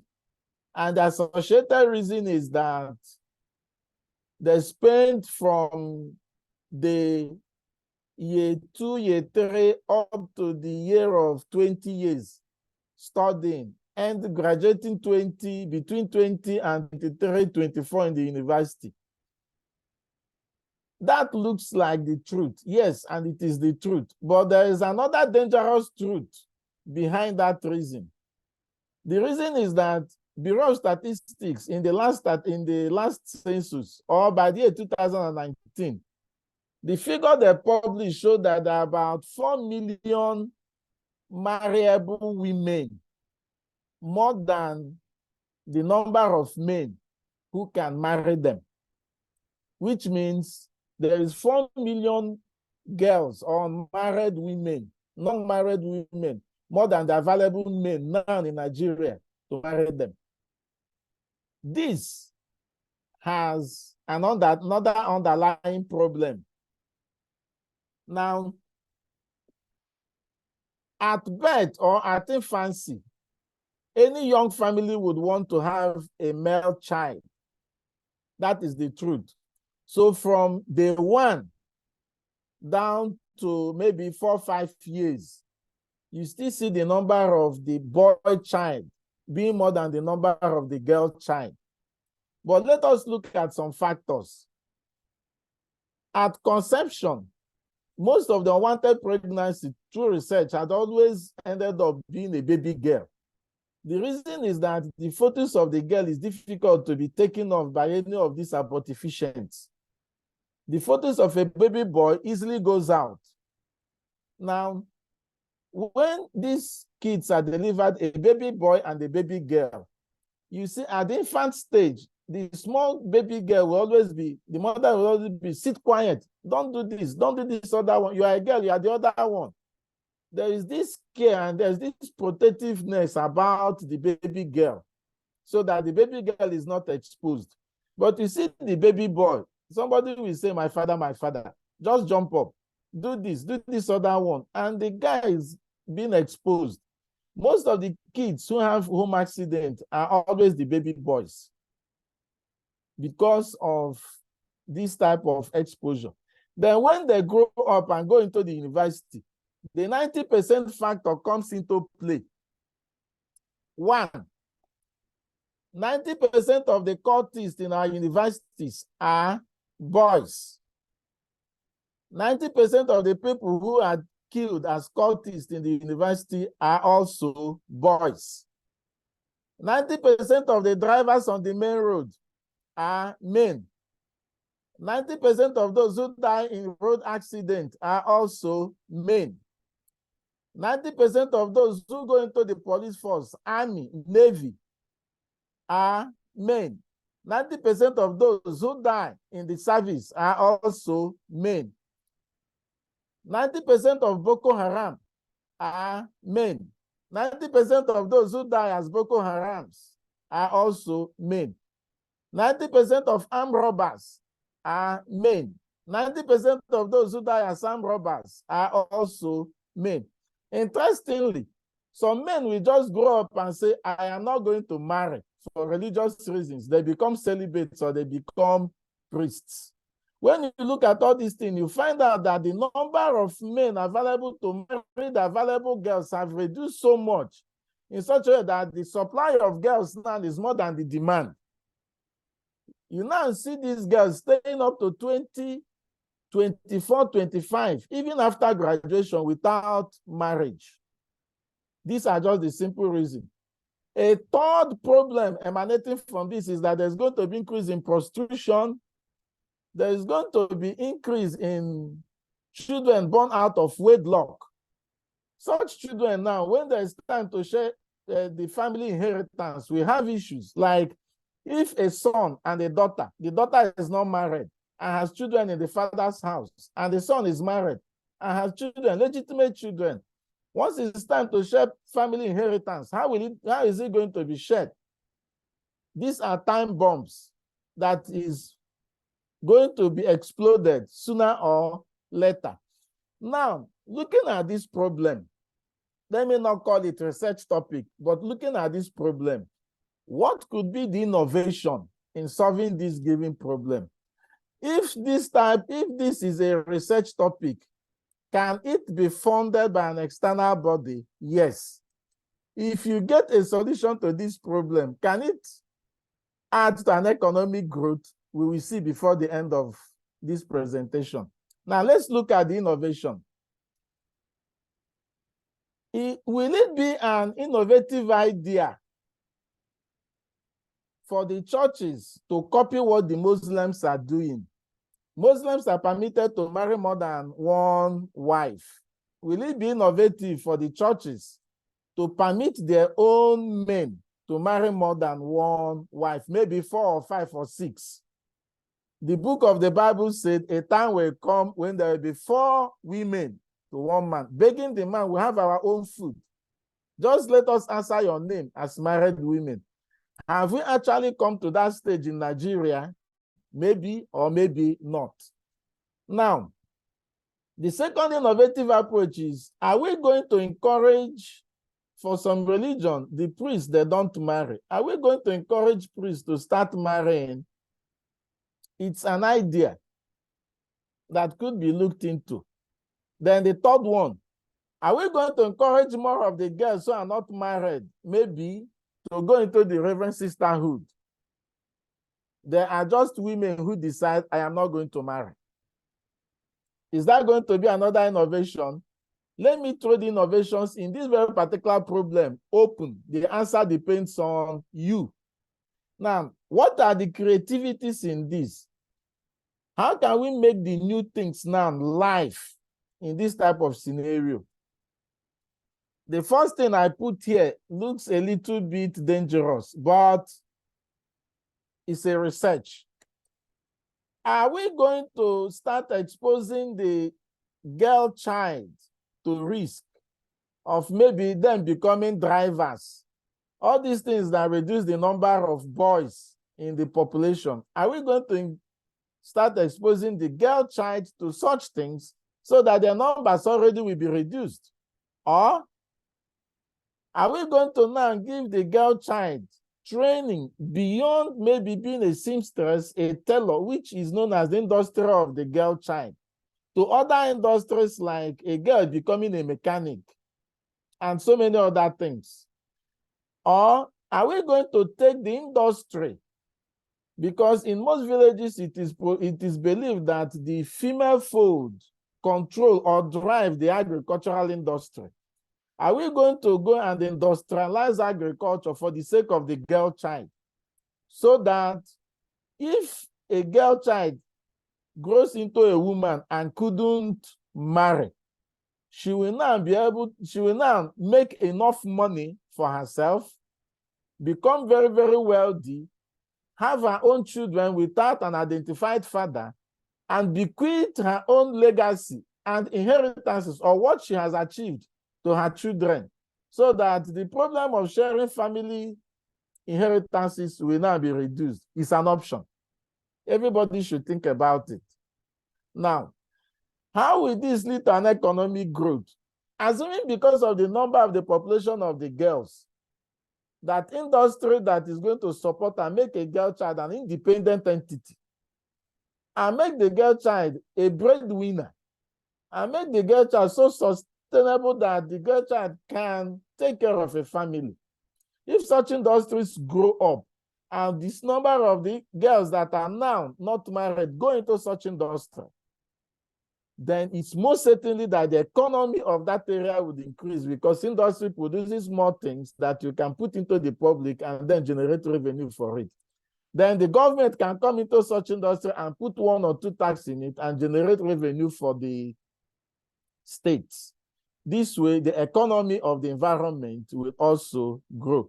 Then let's have a look at another problem. Now, in the next 27 years, that's by the year 2050, the population of the world must have hit 10 billion. That's a very big problem. Why is it a very big problem? Feeding this population is going to be an issue. The population is growing. The rate of entry of human beings entry into the world is less than the rate at which we are living. So the rate of birth is more than the rate of death. Now, and food is not, hunger is not a seasonal issue. Why food is seasonal? The land that produces the food is not growing. More or less, the population that is increasing is reducing the land. Urbanization is reducing the land. Desertification is reducing the land. Erosion is reducing the land. Flooding is reducing the land. War and communal clashes is reducing the available land for agriculture to feed the stomach. And the population is steadily growing. 2050 is in 27 years' time. How are we going to handle this problem? I don't want to say a research or a research topic. I said a problem. Let's look at, is this type of problem, can somebody actually throw in his money and see whether somebody can find a solution? Yes. If there's a solution, can that solution generate its own money? Yes. That is the enterpriseness in this very particular problem. Mind you, hunger is not seasonal. And the food that we use to settle hunger is seasonal. That is a very big error somewhere. We're only surviving because the population is still within control. If the population reaches 10 billion, that scenario will now start having issue. So there is a need now. The innovativeness or the innovation in this now is, can we introduce a farming system, one, that can multiply a plot of land by 3? What do I mean by this?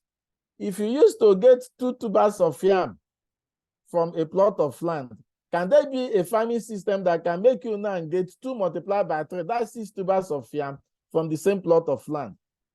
Secondly, can we introduce a system that, just as hunger is not seasonal, hunger is a daily thing, can we introduce a system in our environment that is going to make the production of food steady and a daily thing and no longer a seasonal thing? That is an innovative idea. Then creativity. How can this be possible? Presently, we are farming horizontally. Can we start farming vertically? Can we start farming upwards? Yes, if you are farming upwards, the more you build upwards, the same number of plots you keep on having upwards. If you have up to 3 or 4 layers upwards, you may actually have that 1 plot of land being multiplied into 3. But if that is the case, then some innovations will still come in. Some levels will cover the other levels and prevent the crop under them from having water and having light, which means things like borehole has to be in place, and solar system have to be in place to supply artificial light. This is predominantly what is done in vertical farming. And this way, if water is supplied steadily, then light is supplied steadily, manure is supplied steadily, then the system has become cyclic. That way, food, which is used as the solution to hunger, will no longer be seasonal. It is going to be a continuous thing. This innovation can give rise to industrialization, because a vertical farm is an industry that produces food.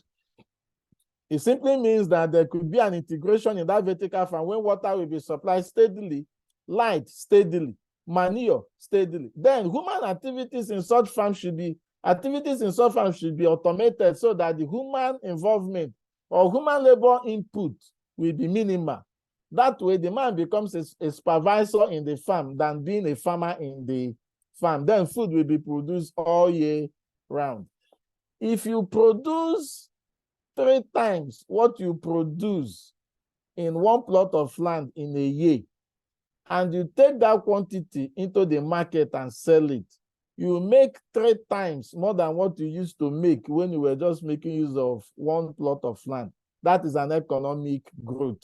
And that way, your income may grow bigger than your expenses. The much more you can save for other things, the much more you are growing economically. This is based on my just simple explanation, definition I gave of the economic growth. Then to the next slide. Now, things to note. I said note and things to consider. Now, let us look at the PG school, the supervisor, and the student. When a student is taking up a research topic, I am trying to go away from the normal practice of research topic, significance, objective, and aims. When a student is taking a research topic, can we consider the audience? Now, in the first example I gave, my audience was my community Mbu. My community Mbu produces a lot of palm oil. They were my audience. Now, in the second example I gave, the audience were all the people that will drink the pure water. Third example, the audience is Nigeria, whose population, who has 4 million girls, more than the number of boys who could marry them. And then the fourth example I gave, the audience is the whole world. So when you are giving a topic, or a student is taking a topic, or a PG is considering the topic being taken by a student, or a supervisor is looking at the topic, who is the audience? Who will benefit from this research? Where will this research be done? That is the audience for the research topic. Then if you carry out the research, and then there is a solution, the solution may either be a product or a service. who will pay for it? Is the external body going to fund the research? If you are lucky, you get. But even if you don't get, every research project in our university should be able to appeal to the public so that the public will pay for that research, pay for the solution of the research, and make use of it. The palm oil digesting machine for the past 5-6 years changed the palm oil processing scenario in my community. I may not be making one wonderful money from it, but the welders in my community who build those machines, they don't sell any one of those machines now anything less than 250,000 naira per one. The public is growing, the public is making money from it. Then the women who digest or process the palm oil, they now process more palm oil within a small limited number of time, and then they sell and make more money, bigger money than what they used to make before. So the thing is, who will pay for your research, either for you to conduct that research, or when you finish the research, who will pay and make use of the solution? And for you to make money in life, it's all on two things. It's either you are providing a service or you are providing an object. Okay, let me just use an example. Sorry if I use an example of Peace Mass Transit.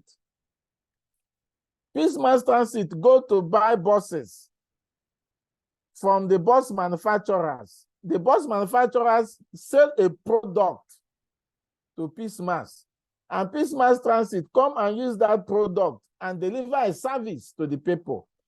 So if you are making a research, look at these two things. Are you going to end up a product or you end up a service? Now, or are you going to end up into something that's going to be a product that is going to provide a service? No matter the way, make sure that it will be something that somebody will pay for. If the price is so high that it cannot be paid for, it's almost a useless project because it's not affordable.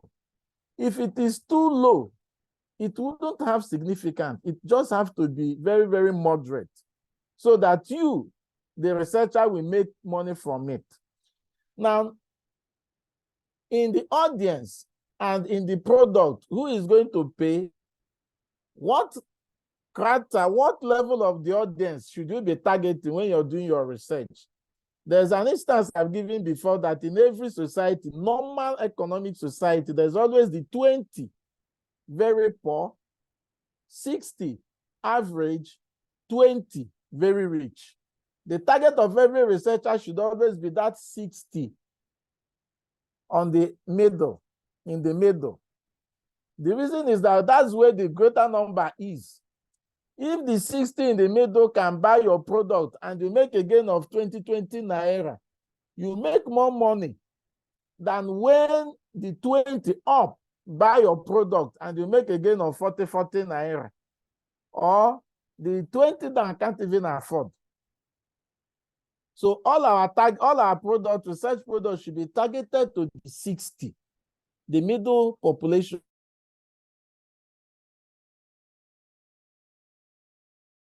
Poor, we migrate to that 60.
Sorry, my network is not very, very wonderful here. Can I be heard? Hello? Okay. Then let me share my slide again.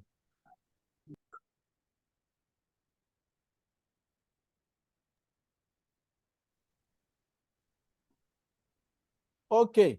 So I was talking of the 20-60-20. So by the time you make something for the 60%, you'd be so surprised that at the end, 90% will be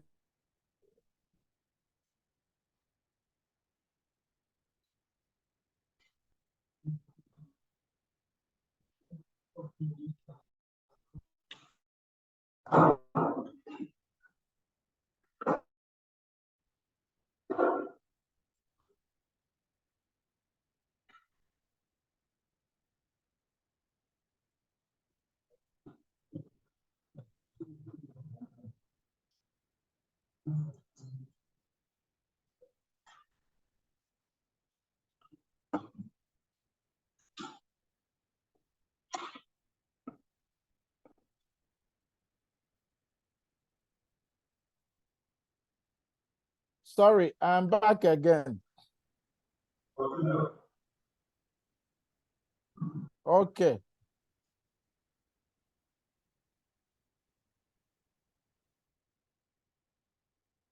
Fine. Then, so as I was saying, it happened in the pure water industry. Now, it's even like 90% of Nigerians now depend on pure water for their survival. Now, there's another point. This is not what it is.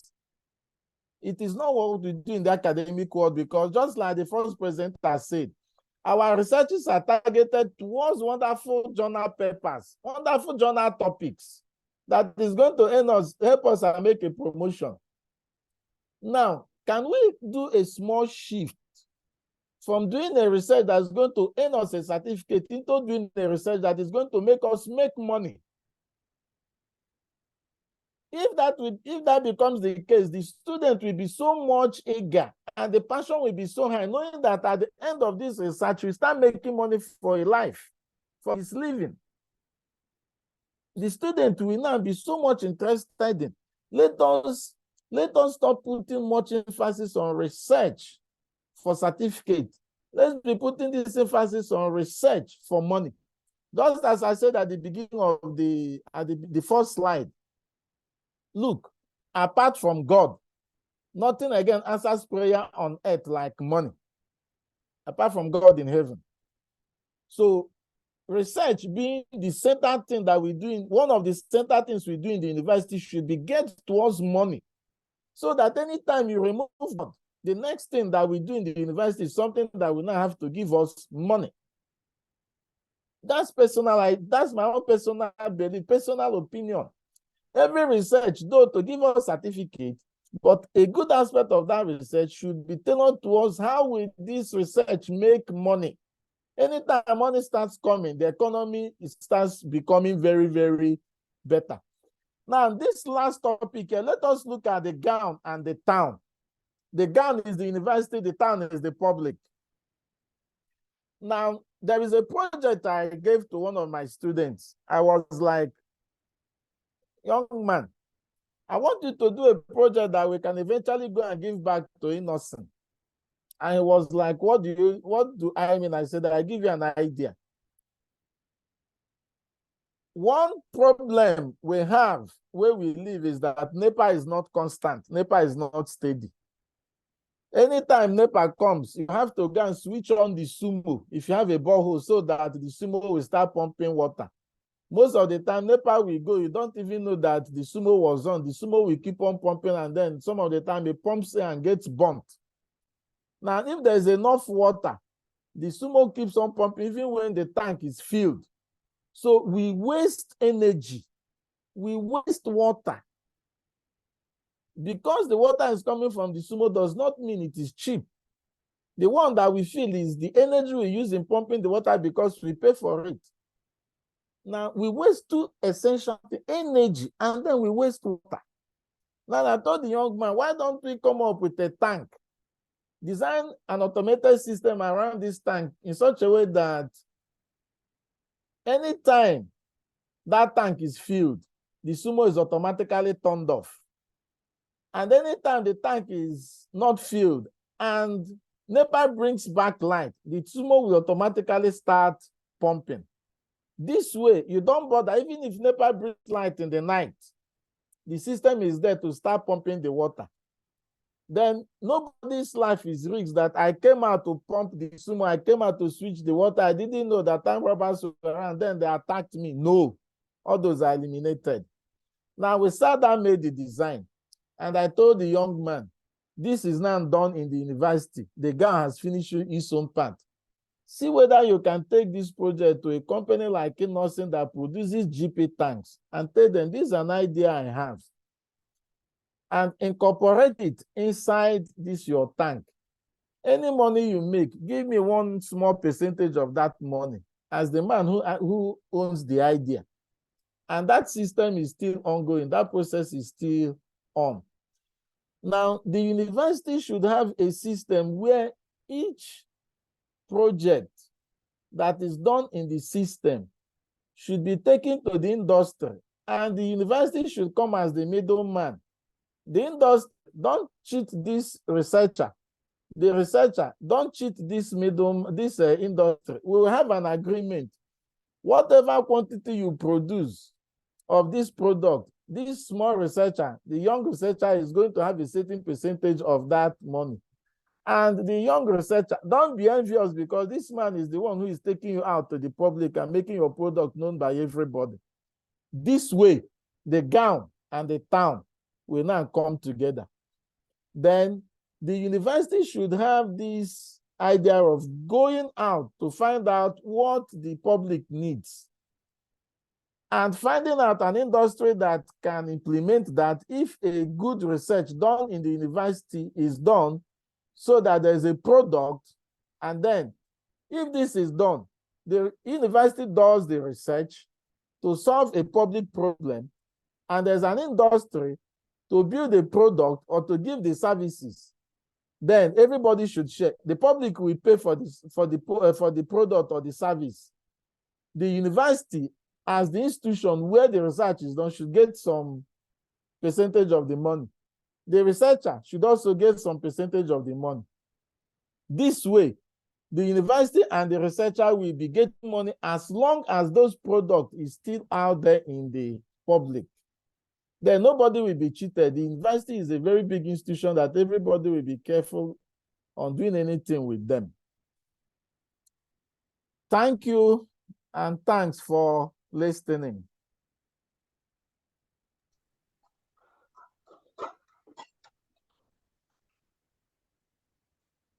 Thank you very much.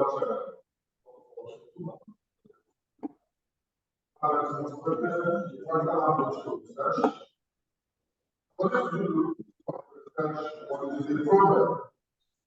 And the problem that requires solution, and when the solution is provided, and when further to areas that make this discussion about identifying information from the creativity and industrialization and economic. As I mentioned, some important issues that solve problems and this part of the world, about the girls, about the other businesses, about the other examples of the most important the first audience, the research, how their community of the population. And if I get this discipline of the population, I'm sure that we want to profit. And we also have research, the product component, and the service component.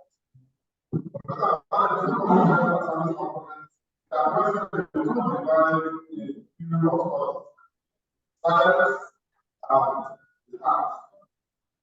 Other people making this very valuable. And at this point, we want to invite our participants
Okay, I can hear you now.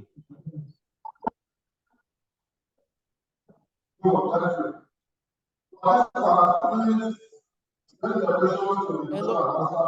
No, no, I can't hear you clearly. It's echoing.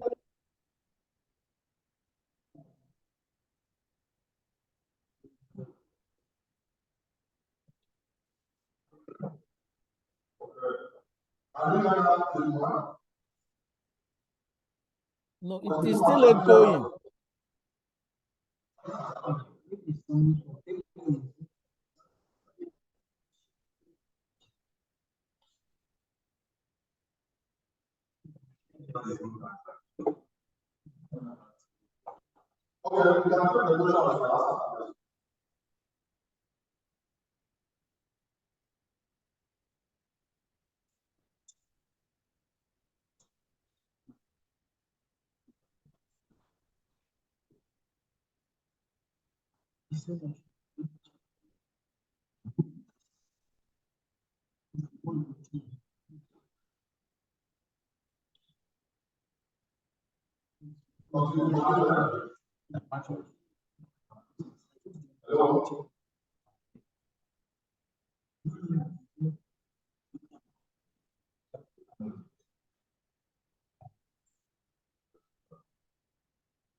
You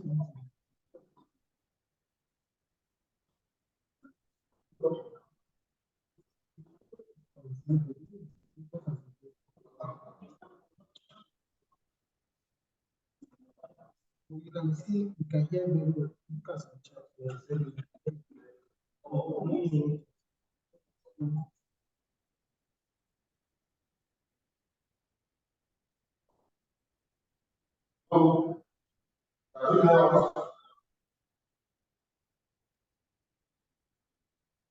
Can you hear us now?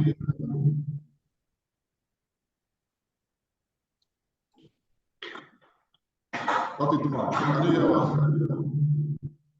Okay, I can hear you now. I can hear you now. I can hear you now. Okay, thank you. Dear participants,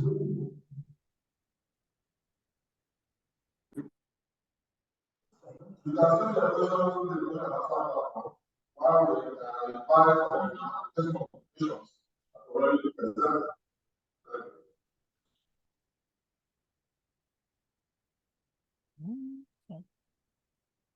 Dr. Ituma, can I?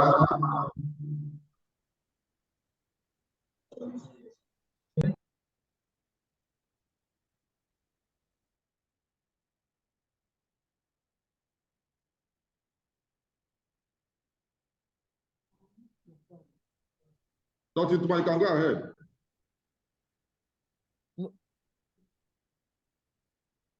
Go ahead.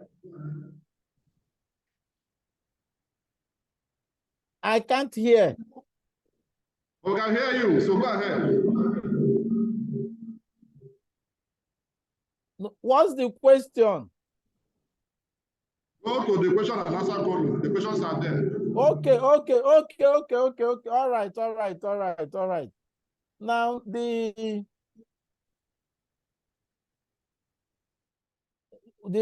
one I'm looking at is looking at the problem we have in the country, especially that of food security.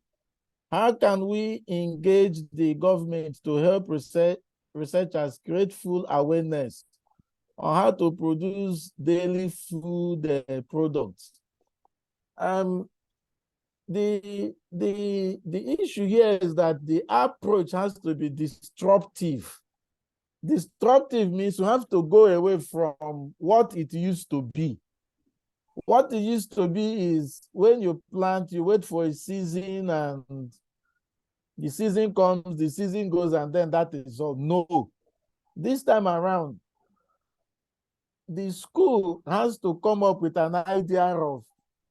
The problem is if you can't prove something to somebody, it will be difficult for that person to believe you. The school should have mandated research. If possible, the school should put hand inside the school coffer and fund such research. The school should come up with a farming system. Prove it, even if it is a very small model, 4 by 4 feet. Prove that from this 4 by 4 feet, we can now generate food consistently throughout the whole year. By the time you do this, you can take the same model and take it to the government and say, we have been researching on this for a very long time. We've been able to achieve this. This is workable. This way, the quantity of food produced in this country will now be multiplied by 3. There will be no season. The food will become cheap and people will make more money, and there is going to be more available food to be exported. Immediately you have a product, you have to show to someone, and the product will convince the person. You'll be so surprised how responsive the person is. There's no money. Immediately they see something that is going to solve their problem, and they themselves make some money from it. They come up openly and straightforwardly and fund it. The issue, the starting point of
Can I be heard? It's okay. Then let me go back to the question. I don't even know where I was again, but I know I was saying something. That if there is something that the government can see, and it is proved to them beyond all reasonable doubt that this thing is working, they will come into it. That's one way. Second way is that people should use their influence and press on those who are in the government. The government of Nigeria works by influence.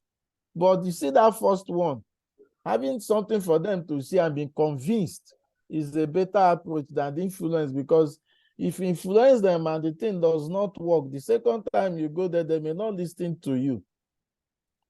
Then let me look for the other question. There was a second follow-up question.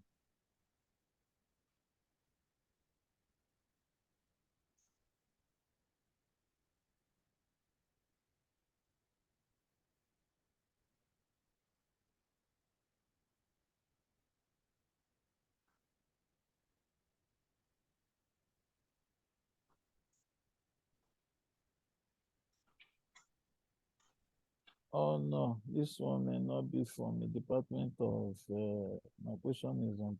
Okay, I think this other question, this question is for me. It says, I am Onwualu, a PhD student at NON, Department of Peace Study and Conflict Resolution.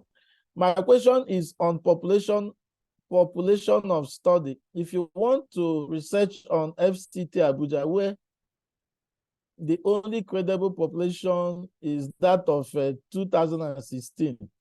And we all know the population of Abuja residents has gone very high, even beyond expectation. Can we equally use the estimated as published by national population? Yes, that is what is available to you.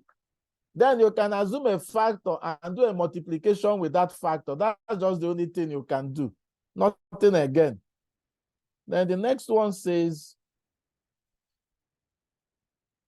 thank you, Prof, for the very informative presentation. My name is Basiru Aliyu, Federal University, Birnin Kebbi. My question is, can SGCI, when established, mandate grant?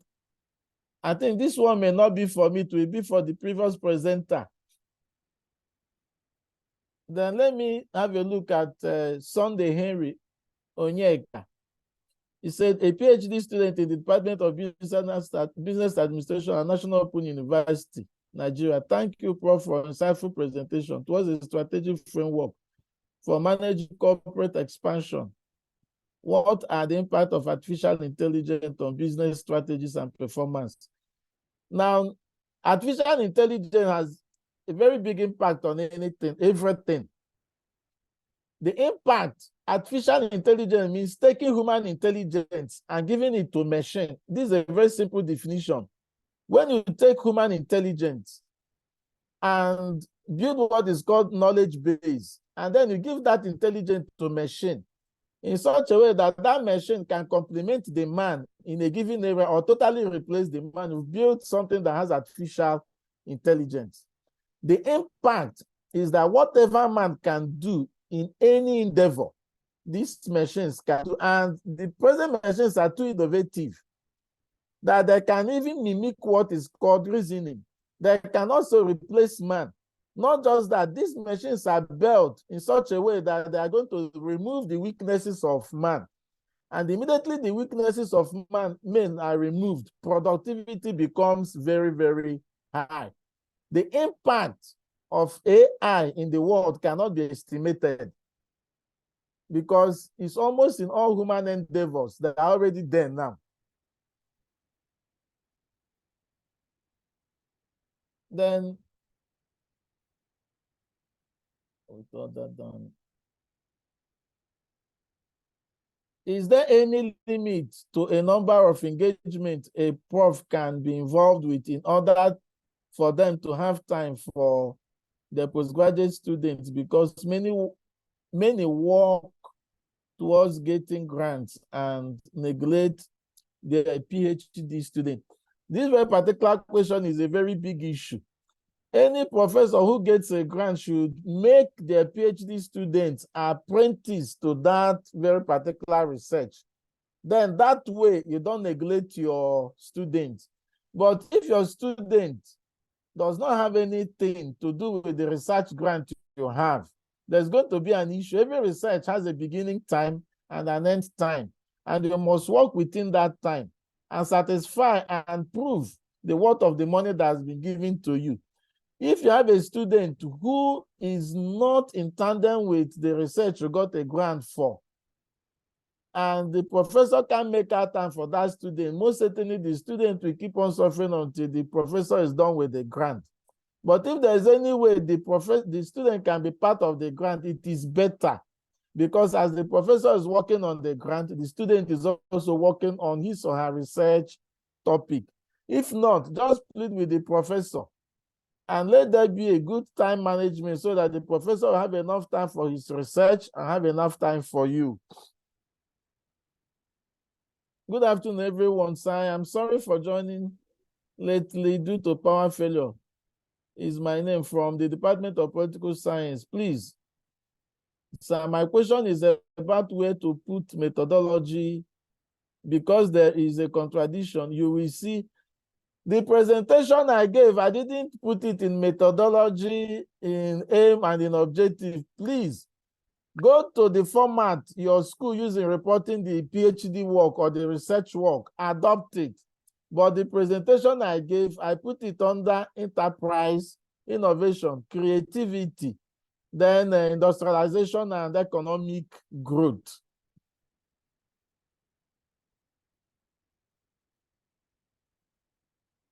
Okay, this one is a comment, a commendation. Something needs to be done about, okay, sorry, that one is a comment.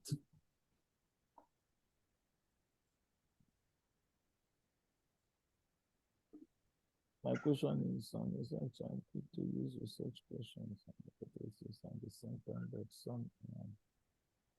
Yeah, this one says, my question is some researchers agree to use research questions and hypotheses at the same time, but some are not agree. Why? The issue is whatever, every school has a method or a format or a structure. Whichever one that your school or your department agrees with, just use that.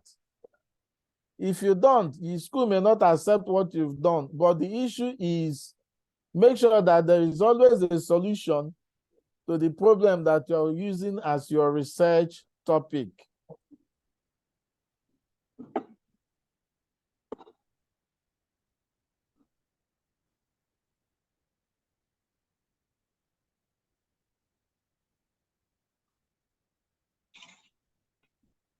Okay, I love this question. The person says, what does the presenter mean by vertical and horizontal farming?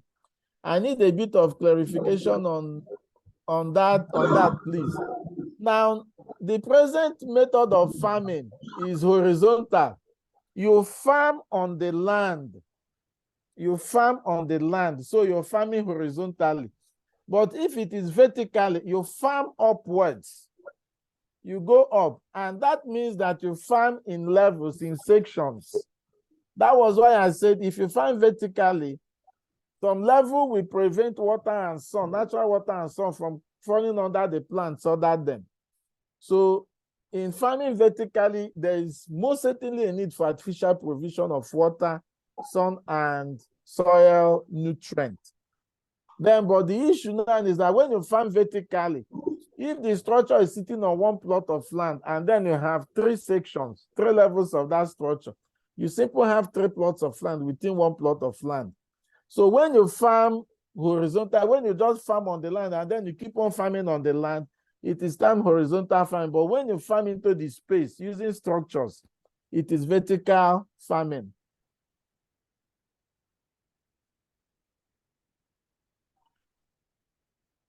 He said, please, can the material be sent out? Yes, I'm going to give the PowerPoint to the organizers.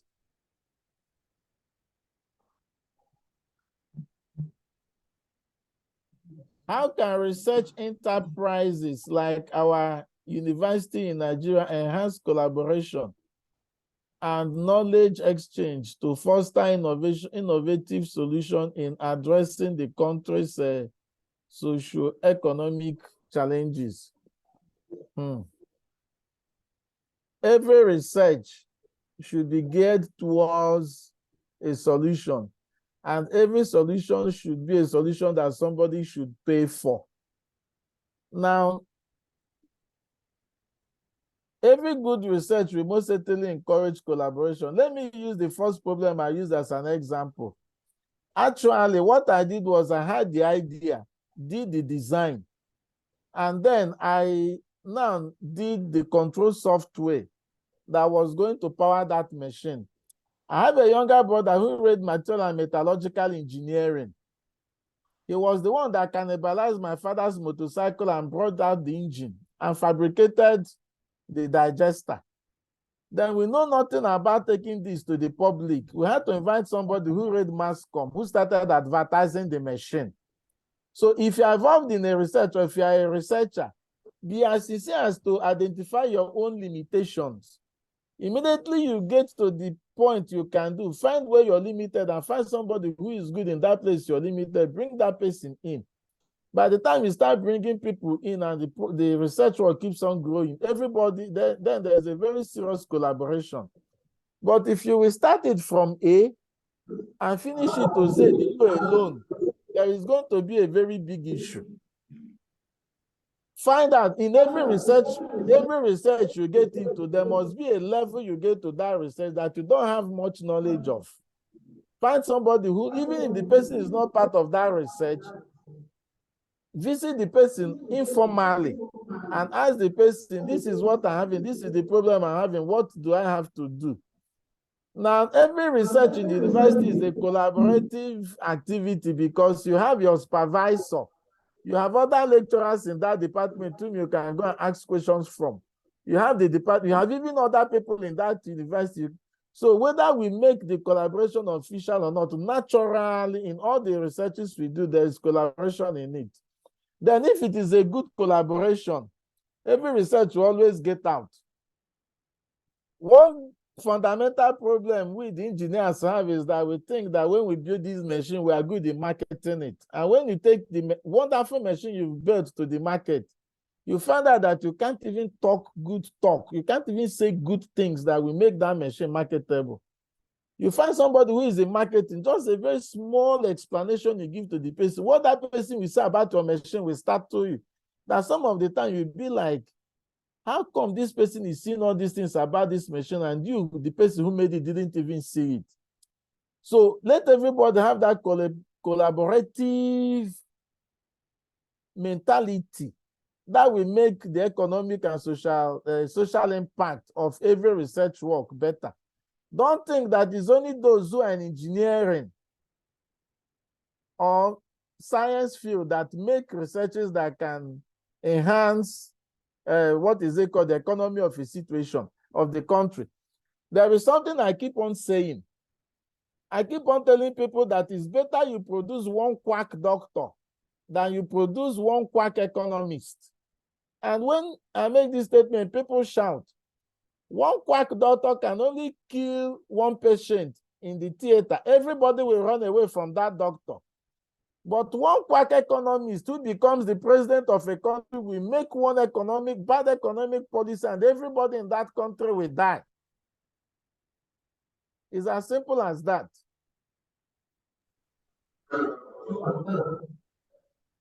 The last question here says, don't you think constructing structures that can allow for this type of farming cost, and at the end of the day, there may be no. This very particular last question, in short, the vertical farm, I have implemented it.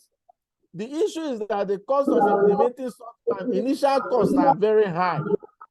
But then from the calculation we've made, immediately the structure start producing fruits or start producing crop, you reap up the cost of that structure in 10 months. And then the structures are made in such a way that the lifetime is 20 years. You can imagine after 10 months, you keep on reaping off profit for the remaining 19 years and 2 months. But the truth remains that the cost of the initial structure is always expensive. And that's why we always advise, let the structure be something that the life shelf is going to be a very long time. Don't use inferior material, use standard material so that at least you look at it lasting for 50 years for you. That way you will reap off the gain multiple times. But some of the time when you look at the startup cost, you will be intimidated. You even wish like, let me forget about this thing. There is no profit in it. But it's a lie, there is. I think that's the last question I have here. Please, anybody can contribute to the way I've answered. I don't know everything. I don't know all. Thank you very much, Dr.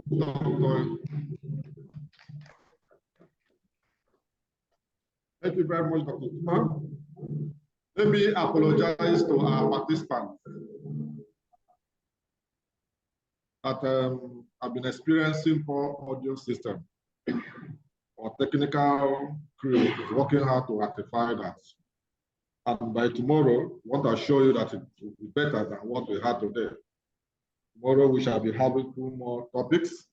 But before we make an announcement, at this point, let me invite the National Treasurer, Committee of Provosts, Deans, and Professor Studies in Nigerian universities, Professor Giwa, to give a vote of thanks to Dr. Ituma for this wonderful presentation.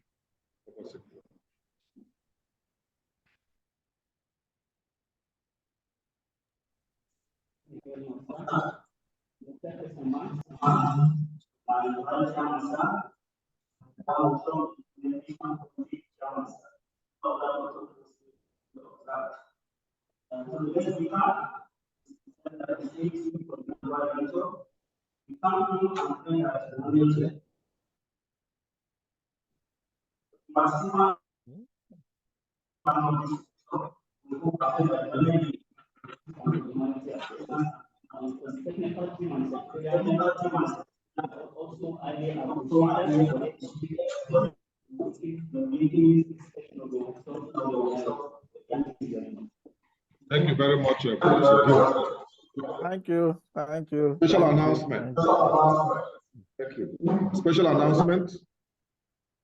Our dear participants and every other audience that has participated actively in this program, we shall be starting by 10 a.m. tomorrow morning.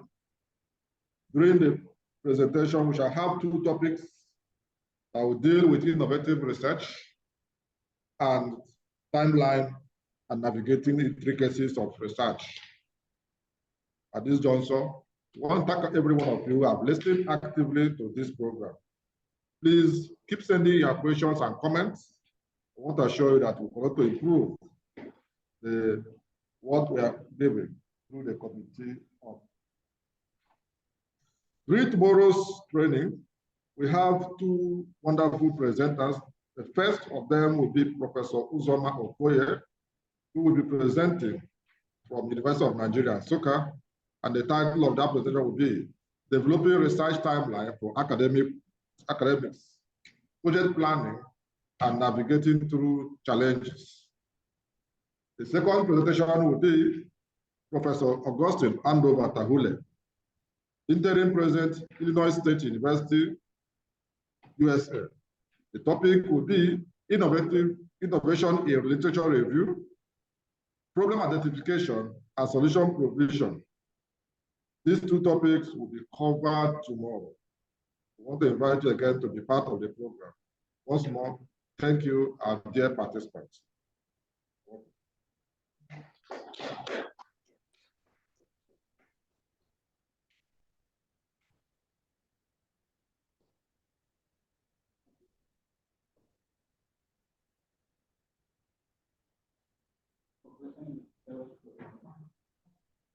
Yes.